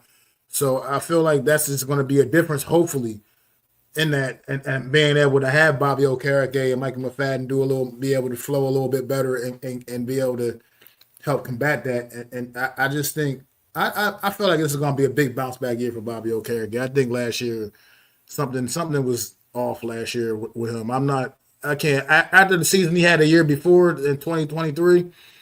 I can't just write the guy off because of last year's because of a down year a season ago. I think he bounces back this year and gets back to form, man, and becomes that linebacker that they brought in, man, a couple of years ago in free agency. But Jay Ferry says, "You okay with Dane Belton? Dane Belton at safety number 3? I'm okay with that because he's proven to be a guy that can come in and make some plays here and there for you. He is what he is. He's not anything special by no means, but he's always proven to be that guy that comes in and he'll get an interception randomly out of here and there, cover a fumble. He just kind of always has a nose for the football. So when his number's called, he usually has some degree of effectiveness out there. Well, Dane Belton is a guy that just won't go away, but they still invested in the safety anyways. So we'll see Well, they how only he kept does. 3, so that's why I feel like that's how they only kept 3 anyway. Right. I mean, but they went with a rookie. They went with a guy. They went with an undrafted rookie, anyways, when they could have just kept one of their own guys, and they didn't. And Dane Belton made it because they don't have much depth. There's no one to beat him out. It's his job. And I mean, he's been a turnover machine. I can't complain about Dane Belton. I'm a little sad because they brought in Javon Holland over him, but you sometimes you got to bring in better talent, right? So we'll see. He's going to probably be relied upon in this defense because, again, the scheme is what I'm worried about. Okay. You were talking about Bobby Okereke. The reason why he looked like a beast in Wink Martindale's defense is because he was identified by Wink Martindale to come over and give them the blitz presence that they needed at the middle linebacker position. And he did a lot more of that. In Shane Bowen's defense, he wasn't blitzing the same way. He was more of a sideline to sideline guy, and he got caught up in the wash. Not to mention he also got injured, which didn't help. So scheme does matter, and what I mean by that is that if Wing Martindale brings you in, that's why I think Deontay Banks is failing because the scheme you're basically what does my friend say? Buko, he's like you basically are getting guys that don't fit your scheme and telling them to run the scheme anyways, right? So basically, Dane Belton is drafted for Wing Martindale's scheme. Wing points him out, says, Joe, I want that guy. He's the corner I need, right? You then insert Shane Bowen, who now inherits a guy who doesn't necessarily fit his scheme. And now this guy has to learn a new scheme that doesn't fit his strengths, but now he has to learn it. So then we look at Deontay Banks in a less of a light and say that he's a bust. My words, not yours, where that's what he's going to look like as a first round pick because the defense that he's in doesn't necessarily fit the skill set that he's applying. And I think that's what's happening with Shane Bowen is he's got a lot of toys in the in the garage to play with. It's a matter of how he's going to deploy them. Because if Deontay Banks goes off to another team and utilizes him as a press corner, a big, burly, 6'1", 205 corner, which is what you need when you have a blitz heavy team, to now a guy who has to stand, 5 yards off, 10 yards off the ball, because now your defense has to kind of play that way because we're only rushing 4, and you can't do the same things in the scheme because we're not relying on the blitz the same way. Then it makes you look different, and I think that's why Okerake's fall came is not necessarily he's a bad player. He don't fit the scheme and what they're trying to do. He did with Mink Martindale, and that's why I'm keep harping on this defense. Like as much as I like Shane, what I read about Shane Bowen, he's lived up to everything that he's did in Tennessee, and they weren't a great defense in Tennessee. They had good players, but they weren't ranked high in a lot of their categories. In pass rush by 4 players, yes, but other than that, they didn't turn the ball. They didn't get many turnovers. The third downs weren't very good. They didn't stop the run a whole hell of a lot. They were middle of the road, and their pass uh, defense was bottom third of the league. And I'm just worried that this guy's coming in to a defense and inheriting a Brian Burns who probably doesn't fit his defense, a Kayvon Thibodeau who doesn't fit his defense, and then they're saying, you know what, go run my defense, and this is how we play, right? And now you're going to see Brian. Do you think? I don't think Brian Burns is a run stuffer. That guy should be getting the quarterback. Now you're going to tell me he's going to have to stop and you know get the run? Then you need to build your defense in a 4-3 or get defensive ends that can take that pounding that is going to be needed to stop the run and not rely on a guy like a Kayvon Thibodeau or Bobby Okereke, who is supposed to knife through and be a blitzer. Sorry, didn't mean to go on my rant. He says here only Dulcich and Cutlass got picked up. So yeah, you're right. I didn't see the report on Dulcich yet, but yeah, he said he got picked up by Miami. I think you said, and obviously we know Yes. Tommy Cutlets is in New England. I'm making cutlets right now, people. I'm smelling them. They're pretty good. It's in honor of Tommy Cutlets. I knew he got cut, so Mac knows how I feel about Tommy Cutlets. Thank God. Thank God. And nothing against Tommy Cutlets. It's just the fact that the Giants fan base were so bereft of quarterback talent that any glimmer of hope we were clinging to. And that guy won us some games. Damn near cost us a quarterback. Thank God we got Jackson Dart. Don't need to worry about that anymore. But I will close with this on my point about the Giants, at least. I don't know if we're going to close the show, but at least my point. I'm on the start Jackson Dart bandwagon. I know what you feel about Russell Wilson. I know what you're saying about the process. To me, throw that shit out the window. Rip the Band-Aid right off. Ladies and gentlemen, I'm going for it right now. I'm getting on that train, and I'm telling you that if you believe in Dart now, then if you believe that Dart will be good down the road, then you've got to believe that he's got to be good now. And there's no point in just not putting him out there to see. Now, obviously, Russell's going to get the start.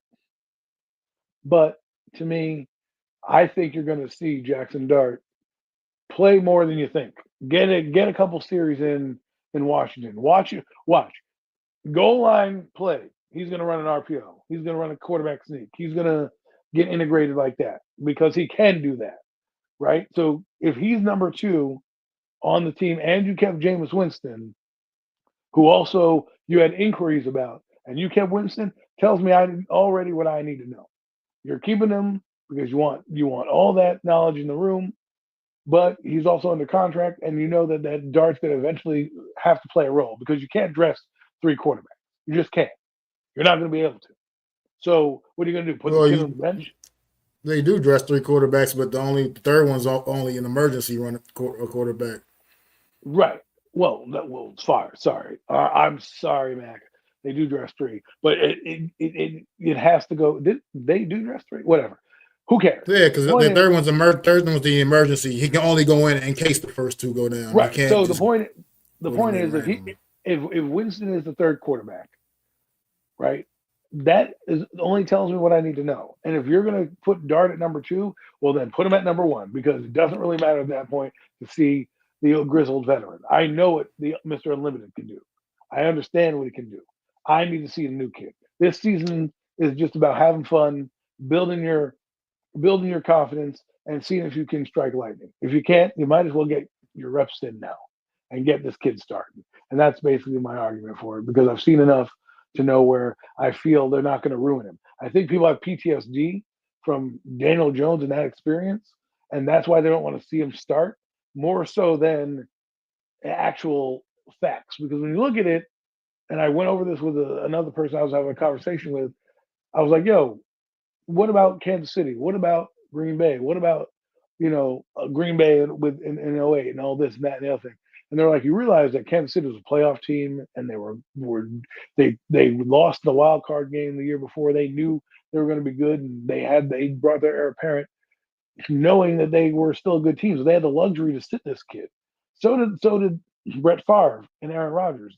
The Green Bay Packers had luxury of sitting him, right? Because they had Brett Favre in front of him. Same thing with Aaron Rodgers and Jordan Love. They were a winning team. They didn't have anything to lose, right? They probably could have started Love, but Aaron Rodgers still playing good. We have Russell Wilson, folks. Guy who hasn't played good in 3 seasons. He's played average. I'd rather see Nah, Jackson Dart. but he's still right now. Come on, right now at this stage of their careers, where they're at, still can't just say propel Jackson Dart over Russell Wilson right now. I mean, that's Well, if you're my looking at thing. the Like, resume, no. But if you're talking about who gives you the best chance of being dynamic in your offense, I believe Jackson well, Dart. I mean, as far as the dynamic part, I agree. I do can agree with you there from that standpoint. I mean, Russell Wilson obviously doesn't move around the way he used to when he was a youngster, but I feel like if you're serious about trying to get off to a good start to your season, I feel like you go with the veteran Russell Wilson, a guy that you probably believe right now is built more ready to try to lead you to some victories, at least in the early part of this season. I just feel like if that's what you're trying to do right now. I understand the whole Jackson Dart thing. He looked great in the preseason. It's all good. But like I said, like I said it last week, and I'll say it again. Regular season energy is a lot different. It's a lot different. But It's not. but It just is. but to me, I don't have time to worry about, you know, how kid gloves, because the NFL is the NFL. Okay, just because the Saints may look promising, how do we know the Saints don't have their best game against the Giants? Right. My point is I don't need to sugarcoat him and build him up. I just need to throw him out there, and it's my job as the coach to not get him to be overwhelmed. Figure out what's working, and then the worst case scenario, if I need to pull him, I pull him and I put the veteran in to do what I got to do. That's what most of these teams that are going to have first round quarterbacks do. The Browns aren't going to do it because they don't have technically a first round quarterback investment. They have a third and fifth round quarterback investment. And if their team goes to shit, they'll throw those guys in there and nobody will care. The Giants invested in this guy. They didn't invest in the same way in Russell Wilson. They got him in case as a backup plan they couldn't get a quarterback, right? They got the quarterback they wanted. So now why do I need to wait for kid gloves? The only experience is the experience he's going to get in there. And you can tell me, well, playing the Cowboys in January is different than playing the Cowboys in September. It doesn't matter to me, because if the Cowboys in the playoffs or the Eagles are in the playoffs, it's still going to be hard, no matter if it's week 1 or week 15. So to me, I don't need to see Russell Wilson because I understand what he can do. Jackson Dart, one of the weaknesses of Wilson that Dart does better is he sees the middle of the field. He Unfortunately, Russell does. unfortunately Russell Russell is Wilson has not. a thing with the middle of the field. I get that, but He doesn't. Well, look, this is what I believe is going to happen. This reality check said it's similar to Carson Wentz. I believe it's going to be similar to the Daniel Jones Eli Manning situation. And what I mean by that is, when we watched Eli Manning in 2019, the Giants couldn't move the ball offensively, but there was chances for Eli to run. But because Eli was a stationary guy or didn't have the juice in his legs, the offense wasn't as explosive as what you thought. Then they put in the kid Daniel. Obviously, Daniel Jones sucks. But my point is they put in the kid for a little bit more juice. And I think you're going to see that. I think Russell Wilson is going to be average. The Giants offense is going to move the field, make some big plays here and there, and score you to 18 to 21 points a game, right? But they're not going to have the same juice. When they get Jackson Dart in, they're going to be able to ping, ping, ping, ping, ping, ping, ping, hurry up and move the ball and do all this. It's going to be less methodical. And I think a lot of people are anticipating Russell Wilson to be this renaissance. And I'm looking at the guy like he's 37 years old on his third fucking team, and a team that didn't even want him, that has more quarterback troubles than we do. So if they didn't want him and he's coming to us, why do I need to waste time watching that guy when I have Jackson Dart? Now, had I you just told think me, I just hold on, because I just think here's my thing with Russell Wilson. Like I said, I'm a realist too. I get it. I know that he's not, like I said, he's not the old school Russell Wilson. I get it. But this guy is, I just think people are discounting him a little too much. he's not the scrub people are making him out to be either. Like he's not that. He's still like up here earlier. AK made the comment about like it reminds him of the situation Carson Wentz saying, no, because the reason I disagree with that is because at this stage of Russell Wilson's career, he is still better than what Sam Bradford was then. Like that to me is a different situation. Where if all we got is a guy like that standing in front of me, then okay. But Russell Wilson is a guy that even last year in Pittsburgh, whether how we like it or not, he won football games for the Pittsburgh Steelers last year. He's still the quarterback that can go out there and win football games. I just think he's being discounted a little too much. I just think that when you got a guy like that here, why not just go ahead, let this veteran go? The rookie Jackson Dart can learn so much still. I mean, and he's proven that already because obviously, like I said, it didn't just come in and he was just blowing us all away from day one of training camp and whatnot. It was a step-by-step process with him. He continued to improve and he got better. But you have so much you can still learn. And if you're in a situation where you have a guy that can potentially go out there and win you some football games, you got to also look at it from the Brian Daboll and Joe Shane standpoint. They're trying to hold on to their jobs as well. So if you got a guy that can go out there and win you some football games, potentially, then I mean, why not go with that at least for the start? Like I said, I'm excited for Jackson Dart as like you guys all are, but I feel like when you have a Russell Wilson on this roster, a guy like that, then you don't necessarily have to rush the rookie out there right away. You just don't have to. Here, he's not like a Sam Bradford. He's not like Marcus Mariota last year when Jaden Daniels came in. He's better than guys like that. So to me, I mean, you can just I just don't feel the need to rush him out there. Listen, I think people are misunderstanding what I'm trying to say. Russell Wilson is a solid player. Yes. Is he the best quarterback the Giants have had in the last 5 years to start? Obviously. But to me, I'm looking at it like I'm not looking at Russell Wilson the same way you guys are, right? Where you think he has a little juice in the tank. You know why? Because the guy in the chat who told me of a piece of advice, a reality check, he goes, you got to follow the money, right? That'll tell you how much investment they have in a player or not, right? Or how they use draft capital, right? And that draft, the money that they have allotted to Russell Wilson tells me that guy is not necessarily going to be there for the starting role. And why do I have to wait game 1 or game 2 or game 3 if I already know they're pretty even? And it's my job as Brian Daboll to put the rookie in a good spot to play the game. Then I look better because you say, "Oh, my job's on the line." Look, if he makes Jackson Dart look good and the team is 7-10, he's keeping his job. The only way Brian Daboll loses his job in all this is if the team falls apart and it's 3-13. That's the only way. But if this team has any glimmer of hope, and this guy comes in and he's from day one shelling it out, it doesn't make sense. I get what you guys are saying with Russell Wilson. I understand he's a leader. I like that. I understand that he brings calming presence. I like that. Hell, I was happy that he was signed as a quarterback. But I look at Matthew Stafford. They would have signed him to $100 million. At that point, I'm not even clamoring for Jackson Dart. I know that guy's not going to be seen because the investment money that we've got in him. In Russell Wilson, they paid him $10.5 million. Okay, and that's not a lot of money. And his incentives are $21.5 million, which means he's probably not going to make those incentives. And to me, he's got backup quarterback money, and I got a guy already over here that's going to basically. I'm going to hang my hat on. Nobody's going to remember Russell Wilson if Brian Daboll's here the next couple of years. They're going to remember the development of Jackson Dart. So why not get started early on that and get him into the fire and see what he can do and what he can't do, then worry about next year when your team is going to be one step or should be one step closer to being a wild card and NFC team. I got to worry about now quarterback, seeing defenses for the first time. I just think, to me, having Russell Wilson there, yes, you don't have to start him. However, you don't have to start the rookie. However, if the rookie gives you juice, he's a valuable resource, Russ, who can help the coach say, listen, I see this happening. Well, on this defense, you should see this. On this, you should see that. When he's living it real time.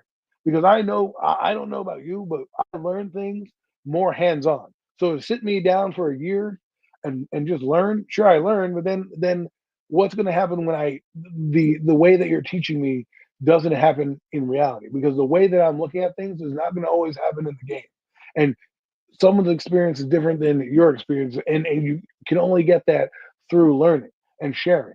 And if Jackson Dart's never seen anything, he can't share anything. All he's doing is learning. So that when he does have a problem and you clear out the room next year, right, for new quarterbacks to come in here, there's not gonna be a resource to lean on. Right now, I think he needs to be out there and coached up by Russell Wilson and use him that way. I don't To me, I don't need to see Russell Wilson, especially if the Giants go fucking 0-4 or 1-3, I'm pulling the plug. I'm sorry. I don't need to see him for game 6. I know this is a long-winded rant. Sorry. Well, look, I'm here. What's going on too, Zion? Appreciate you tapping in, by the way. But here's my thing. Bookends. It's not that I don't think we can. It's not that I don't have faith that we could win with Dart. I think the kid he showed us some stuff. I just feel like right now, if I'm being honest with myself, right now, I still believe right now, currently, Russell Wilson gives us the better chance. Currently, right now, if we want to try to get some wins early on in this, with the way in this schedule, I do believe that. I believe Russell Wilson gives us the better chance right now. Currently, I'm the opposite. I believe, and I just don't feel like that. Because I don't know. With Jackson Dart, I seen what I saw in preseason and it looked good, but I still don't know for sure. I know Russell Wilson can win football games in the NFL. I know that. That's something we know. I know we know. We've seen it. We know. It's not the same as it used to be once it used to be, but I get what. But I just don't believe in rushing a process that doesn't have to be rushed. Right. I want to have faith in what these coaches are doing, what they're seeing, and what they believe. I believe if they really felt in their strong convictions that Jackson Dart right now he's absolutely the best to throw out there and win us football games early. I want to believe that they would do that. I want to believe that they would make that move. I don't, because of what you're trying to say here is they're trying to save their job. For me, I have seen Brian Dable win with fucking Tommy DeVito. I've seen him win with fucking Daniel Jones. I'm pretty sure that he can come up with a game plan that can help Jackson Dart, right? And he didn't. The moment didn't look too big for him. He was able to do the offense, right? You don't need to throw the whole playbook at this guy. You just get plays that he knows, and he can be effective for you. And he's still getting the same experience. I get what you're saying, but if this was Green Bay and we had Aaron Rodgers signed to 2 more years of $25 million, and we drafted this kid who was raw and wasn't picking up the playbook like a Jordan Love at Nevada, then I'd be worried. My man in the chat, Zion, always says he played the SEC. He played in big time moments. He played in big time games. He's already got the big game experience, and he's already the most talented quarterback that he's had, that Brian Dable has had, and he knows that it's his guy. He's already said it in interviews. So just make him there. Now, if you have Russell Wilson being a mentor and a backup, it's not a bad thing. And he was gonna, he went to Pittsburgh and they were a good team, but they weren't an explosive offense. He was. I think you guys are looking at how Russell was and what they did in Pittsburgh. Now he's going to come here and be stabilizing presence and know how to talk and be a leader. That's good. But to me, the kid is missing valuable reps because we want to hope to get him in by the Saint game if we're bad, and hope to get him in by week 10 in the Patriot game if we, are not necessarily knocking the wild card by week 10. To me, it's just put him in there and see what he's got. The only way you're going to know if this kid sinks or swims is if you put him in. It's not, putting him in there and not getting him, acclimated. Oh, because Russell Wilson, great. I've seen many quarterbacks have history. Look at Joe Flacco. I mean, Joe Flacco should Joe Flacco be starting?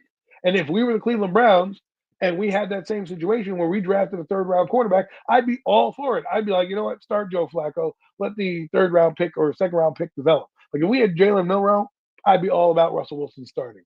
We don't. We took a guy in the 1st round who I believe and see can play. Let the kid play. Look, like I said, I'm fine. Like I said, I love what I see from the kid, and I just want to trust the process right now and let it go. I'd rather let it play out and the way it's playing out because I just feel like it's not like Russell Wilson came in here and he's had some kind of bad like he's got built the continuity with these players. I just don't. Welcome to your NFL headline. I just don't see any reason to just. I just don't see. I just don't see a reason to have to rush Jackson Dart out there like right away. Well, like I said, you mentioned something, not rushing out there. I get it, and not the pressure. But I'm going to tell you this: I don't think it's going to be Russell Wilson's going to have the leash that everyone thinks, because whether it's by circumstance, by just someone knocking him out of a game, his play, whatever, the pressure is going to be too much to get this kid in the game. John Mara is not going to want to wait till next year to see this guy because I don't want to wait till next year to see him. That's not what I'm saying at all. And so to me, but to me, if you're wanting to start him week 8, then just start him week 1. I want to see how he comes out. I want to see him at the beginning, middle, and end of the season. I don't want to see him in garbage time of football games where teams have mailed it in, or there's not much pressure because you're playing the fucking, I don't know, the lowly Colts who are out of the fucking playoffs. And what evaluation are we getting that other than that's a glorified preseason game like it was a few weeks this year? Right? Me, put the pressure on him. Let's see what he does week 1, how he comes out, how he, navigates the pressures of being a starting NFL quarterback. Right? Because he's, I trust the process. Trust the process of the drafting, the scouting. The reason you believe this guy was a franchise quarterback, you got to trust that. And you got to say, you know what, Russ? I love you, man, but this kid is going to be here next year, and you might not be. And you know what? We gave you $10 million guaranteed. Just sit back, be a mentor to this kid, lean on him when the time is needed, right? It's happened across the league. And you can just let him start. Go ahead. I was happy. You think Russell Wilson would have been signing up for that if he knew that up front? I'm just asking you, like a real question. Of course he did. Do you think he would have signed up for that? No. Well, here, timeout. You can't predict the draft. So he's coming here knowing that he's a starting quarterback, right? And plus, he had no other suitors that were going to pay him the money he was looking for. All right, so he had 2 places: the Browns, who didn't really want him, and the Giants, who gave him a low offer, saying, "Hey, you're not a great starting quarterback. Well, hey, we need you right now because we have Jameis Winston and Russell Wilson, and we're gonna." They knew that he was going to draft a quarterback because it's not like they weren't talking in February. In February at the combine, we knew they were going to draft a quarterback. They knew Shedeur Sanders might be a prospect, or Cam Moore. If Russell Wilson is that naive to come here and not know that he's might get drafted under, then that's Russell Wilson's bad. Because at 37 years old, with a top 3 pick, there's a chance the Giants might have picked the quarterback at that position. They ended up picking one anyways in the first round. And so now you have to think like they invested a draft pick, a top draft pick, a first rounder in him. If they did a Kyle McCord or a Jalen Milroe and took him in the 3rd round, I wouldn't even be worried about that. I'd be like, let the kid play, sit down. Russell Wilson's got this. This kid needs a lot more developing. This kid, you clearly can see with the tutelage he had from April to now, can play in the NFL. So why not let me see his growth from week to week to week to week? And I don't think the moment's too big for him. To me, all you're telling me is, well, Russell's done this, Russell's done that. All right, well, it's not like Jackson Dart played his way to being. What I'm saying is, I feel like people are discounting Russell Wilson, like as if he's just like at this point just not even a worthy starter in the NFL. I feel like there are still teams around the league, not just the New York Giants, that Russell Wilson right now could be the week 1 starter next week for other teams around the NFL right now. I mean, still, it's like that's just a realistic thing. I mean, right? But let's take it back. All right, we go to March. He had a chance to be a starting quarterback for a lot of these teams that need quarterbacks. He had Tennessee. No, you know why he didn't go to Tennessee? 1, they didn't want him, and 2, they knew he had the 1st overall pick. Pittsburgh, who needed a quarterback, said, "Fuck you. Here's the door. We want to pay Justin Fields, who's probably even worse than Russell Wilson, more money than you." So they let him walk out the door. Right? Denver kicked him to the curb when he had Sean Payton and a quarterback guru. Right? So I'm not saying Russell Wilson's not good. I think he's the best quarterback we've had. But there's a reason why he got paid $10.5 million and Matthew Stafford got $100 million.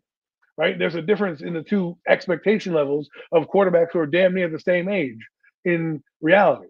right? One's 36, 38, whatever, and the other one's 36, 37, right? So Matthew Stafford got $100 million because he's 38 and they're trying to go to the Super Bowl. Russell Wilson got $10.5 million because he's a backup quarterback at best. That's going to keep the seat warm for another kid. But since you drafted this kid in the first round, I don't need to keep the seat warm. Just let him keep the backup seat warm, and be that guy that you guys talked about, that knowledge base, that coach. Hey, you saw what he did on the sideline when the kid was frustrated and he had like a pout on his face. Russell Wilson made him laugh, and he got over whatever the fucking shit that was bothering him about. That's what Russell Wilson needs to do. He doesn't need to play on the field for me to be like, oh, that's right. I know what Russell Wilson is. I don't know what Jackson Dart is. Therefore, I want to find out. Therefore, he needs the experience.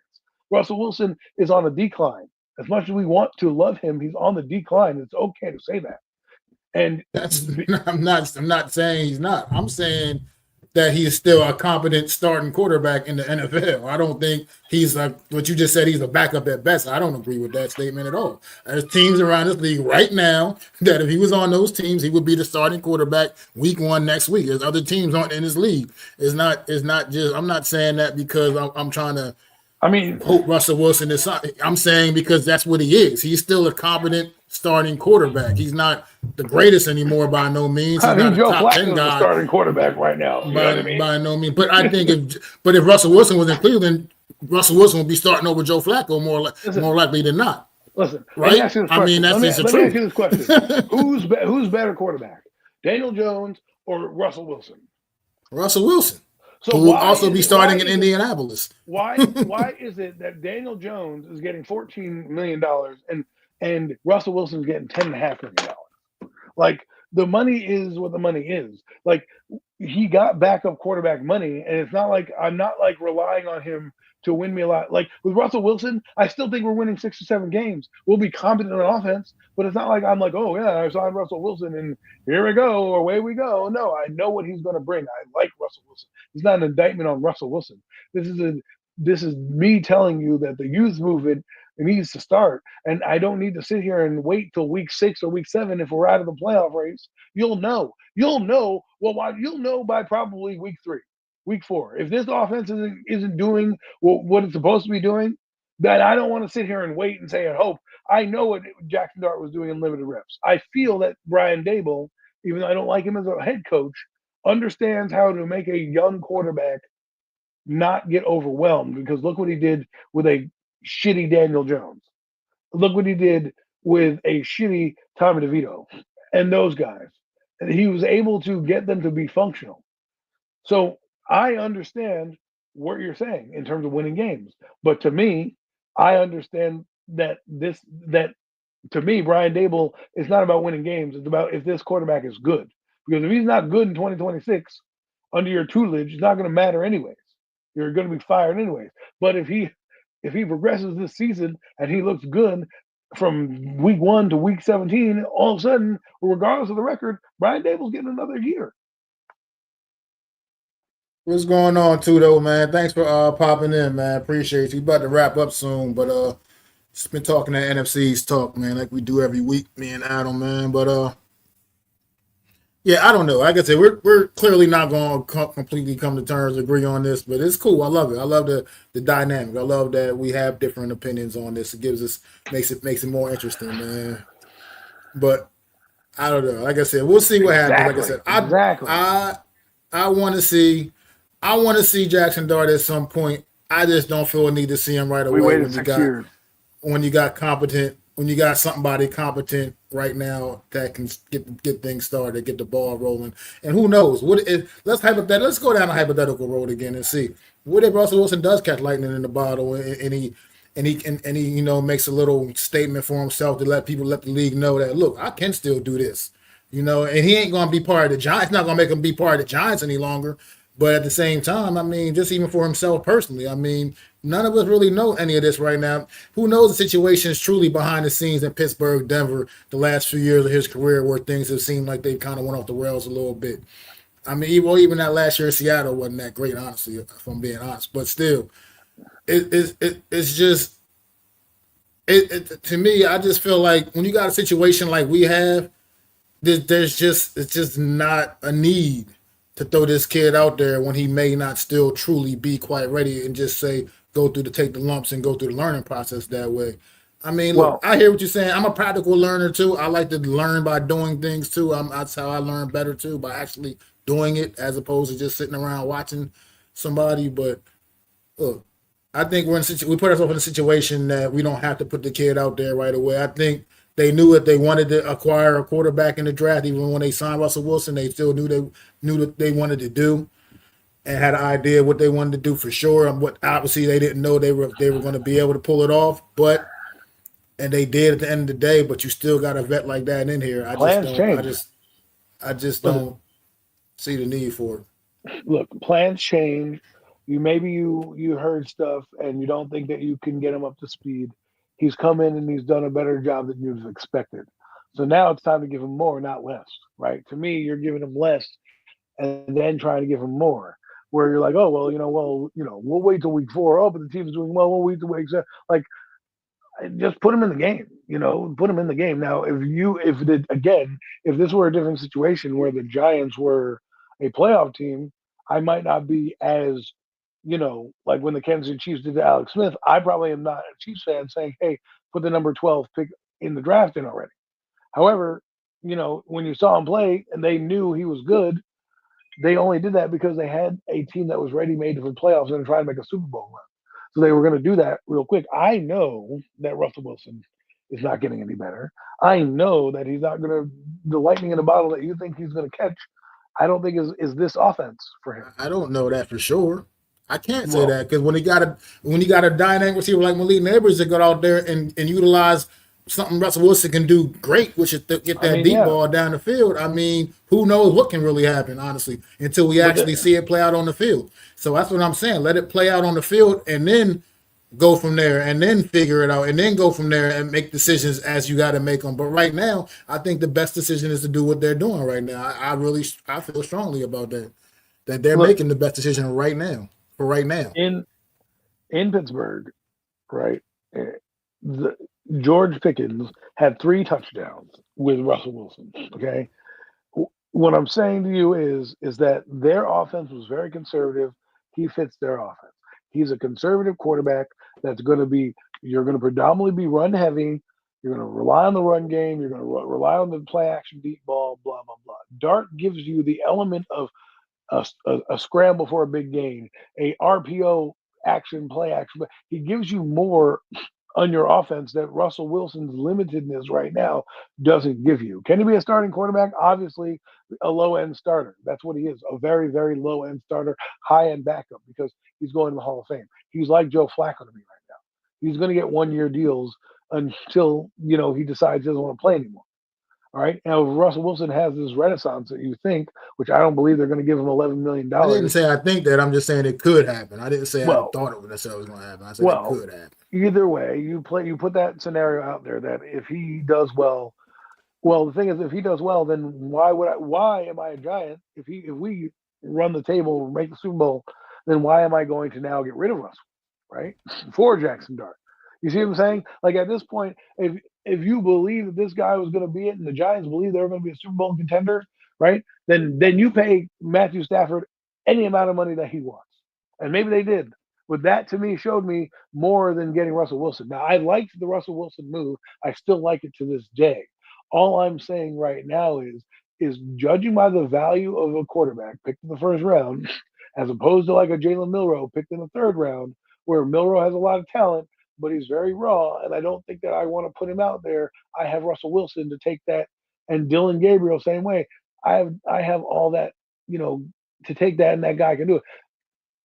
Jackson Dart's in a different situation, because while you don't have to force him out there, I believe you should, because why not? To me, it does. If you're getting in there at week 8 or you're getting him at week 1, I just want to see him, and I want to see him learn. And I'd rather give him more games than less to see what he can do, and to then evaluate Brian Daboll on what I brought him as an owner, John Mara, in here to do, and that's to make a young quarterback good. I didn't bring him in here to make a washed-up Russell Wilson be, have a renaissance and a rebirth, because right now I'm not thinking about that guy. It's nice to have Russell Wilson here for appearances and go down to the to the bank and do this and do that and represent our franchise. But Russell Wilson had to know and needs to know the hard conversation. Like, look, we're going to be playing Jackson Dart at some point. I'm going to start him on week 1. He's earned that right from me to play with the first team offense, to get drives going. And you're probably going to see him in the games. And when he starts to perform and, Russell Wilson goes 3 and out, the groundswell will be too much to just have him sit on the bench. Well, then that'll be different. We cross that path when we get to it. But I think Russell Wilson at this stage of his career can still get an opportunity to see what he still got while he's still here. I mean, if he has anything, if he doesn't, then we move on. That's just what that's. I mean, we're in that situation. But now, unless you're Matthew Stafford, and you're playing at a high level like that on a team that's there. Aaron Rodgers got $8 million. Joe Flacco got like dirt money. There are guys around the league are getting paid this money, and most likely when you're in that age bracket that Russell Wilson is, you're not looking to start. And what makes the red flag for me is the Pittsburgh Steelers went from 37-year-old Russell Wilson to 40-year-old Aaron Rodgers, a guy who didn't even play, if you want to compare, as well as each other. And they decided to move on from this guy. So now I'm supposed to sit here and have a guy who's trying to rectify his career, which is good. You want to see that because it aligns with what you want to do. But I'm supposed to believe all of a sudden he's going to be the Renaissance? No, he was a bridge quarterback. To me, it was where you drafted the quarterback was as long as the bridge was going to be. You drafted one in the 3rd round, probably later on in the season. You drafted one in the 2nd round, probably mid-season. You drafted one in the 1st round, that motherfucker should be right there with you. It should be an open competition at that moment when he walked through the door. It shouldn't have been given to Russell Wilson. It should have been said, let's earn it. They gave it to Russell Wilson, which is going to be harder to take away. And that's why I'm telling you right now, just rip the Band-Aid off and just start the kid. You have the investment in him. He's going to be here 5 years. That's my point. He's going to be here regardless. So, I mean, and like I said, no matter what, I feel like he's going to be on the field at some point this year. It's just a matter of when. But I just don't, like I said, why? I mean, look, we're not going to ever come to an agreement on it. Look, you're making a good argument. I'm not discounting your argument. But at the end of the day, I just feel strongly, I believe in what I'm saying over here. I just believe that right now with a quarterback like Russell Wilson, with his resume, what he's been able to do in this league, and what he even still, like I said, whether you like it or don't like it, what he's shown, he's still right now a better answer to start the season off for you. I mean, it just is what it is. Jackson Dart is still a rookie. It doesn't matter if he's a 1st-round pick or not. He's still a rookie at the end of the day. And it's not like Russell Wilson is one of these old, like I said, he's not like just some scrub veteran quarterback that's here that you're starting in front of him. That would make, to me, that's the difference right there, is the player that you start. It's not like I said, it's different scenarios. And I hear the Kansas City thing you're talking about. I hear all of that you keep talking about, the whole Kansas City thing you're talking about with all that. Browns. I don't think it's different than the Browns. I think it is different than the Browns, because I think if Joe Flacco, if what you call was on the Browns right now, he'd be starting over Joe Flacco. He absolutely would. Right. He'd be doing the same thing that right now. We would have Joe Flacco doing the same thing that we're doing right now. We would probably say Joe Flacco's a starter, even though we know that guy probably shouldn't be starting. We're still going to start him because that's what we're going to do. Joe Flacco has the same amount of Super Bowls and the same amount of experience as Russell Wilson, and he's doing the exact same fucking thing. Joe Flacco has been he's had a decent career, and I'll give it all, but he hasn't had a Russell Wilson career. But Russell Wilson hasn't been good since he was in Denver. He's been average, just like Joe Flacco. Right now, they're on the same average backup quarterback level. That's all I'm saying. Is like, so to me, if I'm getting backup quarterback play and paying him as such, you think he's getting $21 million? You really think he's going to hit those incentives, even if he has a good year? No, I don't necessarily think he's going to do all of that. That's not the point. My point is he's still. I feel like it's as if he's not competent enough to do this job. I know you're not necessarily saying that, but it almost kind of resonates like that to me a little bit. It almost sounds like you're saying that a little bit. Here's what I'm saying. I see a guy who's on the back nine of his career who's not lighting up the league the same way as a Matthew Stafford is, and I'm not really worried about hurting Russell Wilson's feelings to go start my kid. All right, because you keep bringing up Matthew Stafford. Okay, put Matthew Stafford on the New York Giants teams. For instance, these New York Giants teams, like a team we're talking about right now. We're talking about right the now. Last couple of years. I hear what you're saying, but I'm saying it's people that are in different situations, different scenarios, they make a difference, man. Look, because Matthew Stafford is always injured. He's always banged up. And I'm not saying he's not good when he's out on the field. He definitely is. But he's in different situations, man. Like what I'm telling hear me out. What I'm telling you is with Matthew Stafford and the Giants, the quarterback that was coming here wasn't seeing the field in 2 years because that's what they were going to give him to be here. They were going to pay him $100 million contract to be here. So to me, that's an investment. One, I didn't want to make, but an investment to me that I know, hey, that guy is going to be here. I don't care. I'm not going to see Jackson Dart. They made a $10.5 million investment to Russell Wilson, who, while nostalgically he's had a better career, he's been average at best. It's not like he's blown the world on fire from Seattle to now. Well, look, and I'm just letting you know.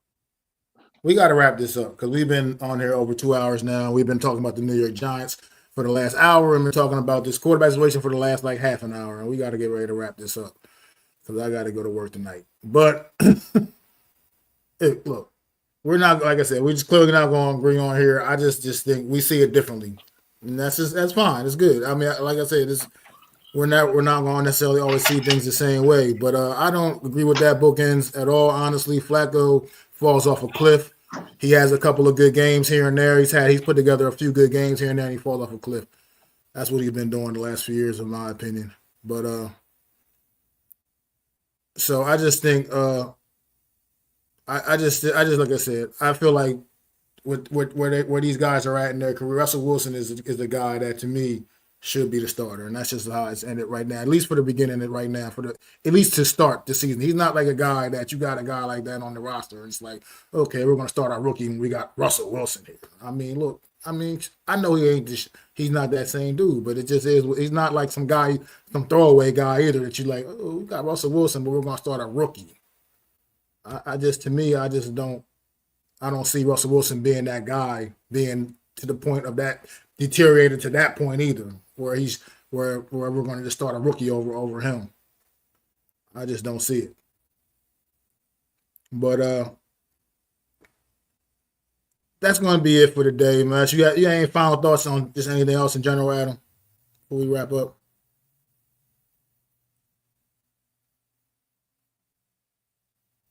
Okay. Well, that's going to do it for today's episode, man. It's another week, the Real Deal NFC East Roundup. Guys, next week it gets real. We're talking about real games next week. Got two divisional matchups to talk about next week. Giants, Commanders, Eagles, Cowboys kicking the season off. So we'll be digging into those games next week and very much in-depth previewing those, making predictions, score predictions, whatnot, whatever, man. Thanks, Zion. Thank you, Bookends, for coming and hanging out. I hear all y'all, man. Look, but I'm not going to agree with that. I just don't agree with that right now. But Tudo, thank you for coming through. Everybody else, no Mets, no Nets, no Jets from earlier. AK. Have a good one, everyone. Appreciate all you guys, man. Make sure y'all go to Adam's channel, hit that like, subscribe button, man, to the screen. Make sure y'all go to my channel, hit the like and subscribe as well. Go to the Hardcore Sports Network and do the same. Support the cause, support all our channels, help all our channels continue to grow. We keep pushing out this content for y'all each and every week, man. And we'll be back next Wednesday talking about some real football games, 5:30 p.m. Eastern Standard Time. It's your boy, Mac the Giants fan. That's my guy, super dope co-host, Adam Costas. We'll see y'all next week. Peace! I'd like to thank you all for listening. If you was feeling this, please take time to subscribe and smack them likes. Feel free to drop a comment. Let me know what you think. Don't forget to ring that bell so you know when I'm dropping new content. It's your boy, Mac the Giants fan. You can find me on Twitter, YouTube, and Facebook at Mac the Giants fan. That's MACDA Giants fan.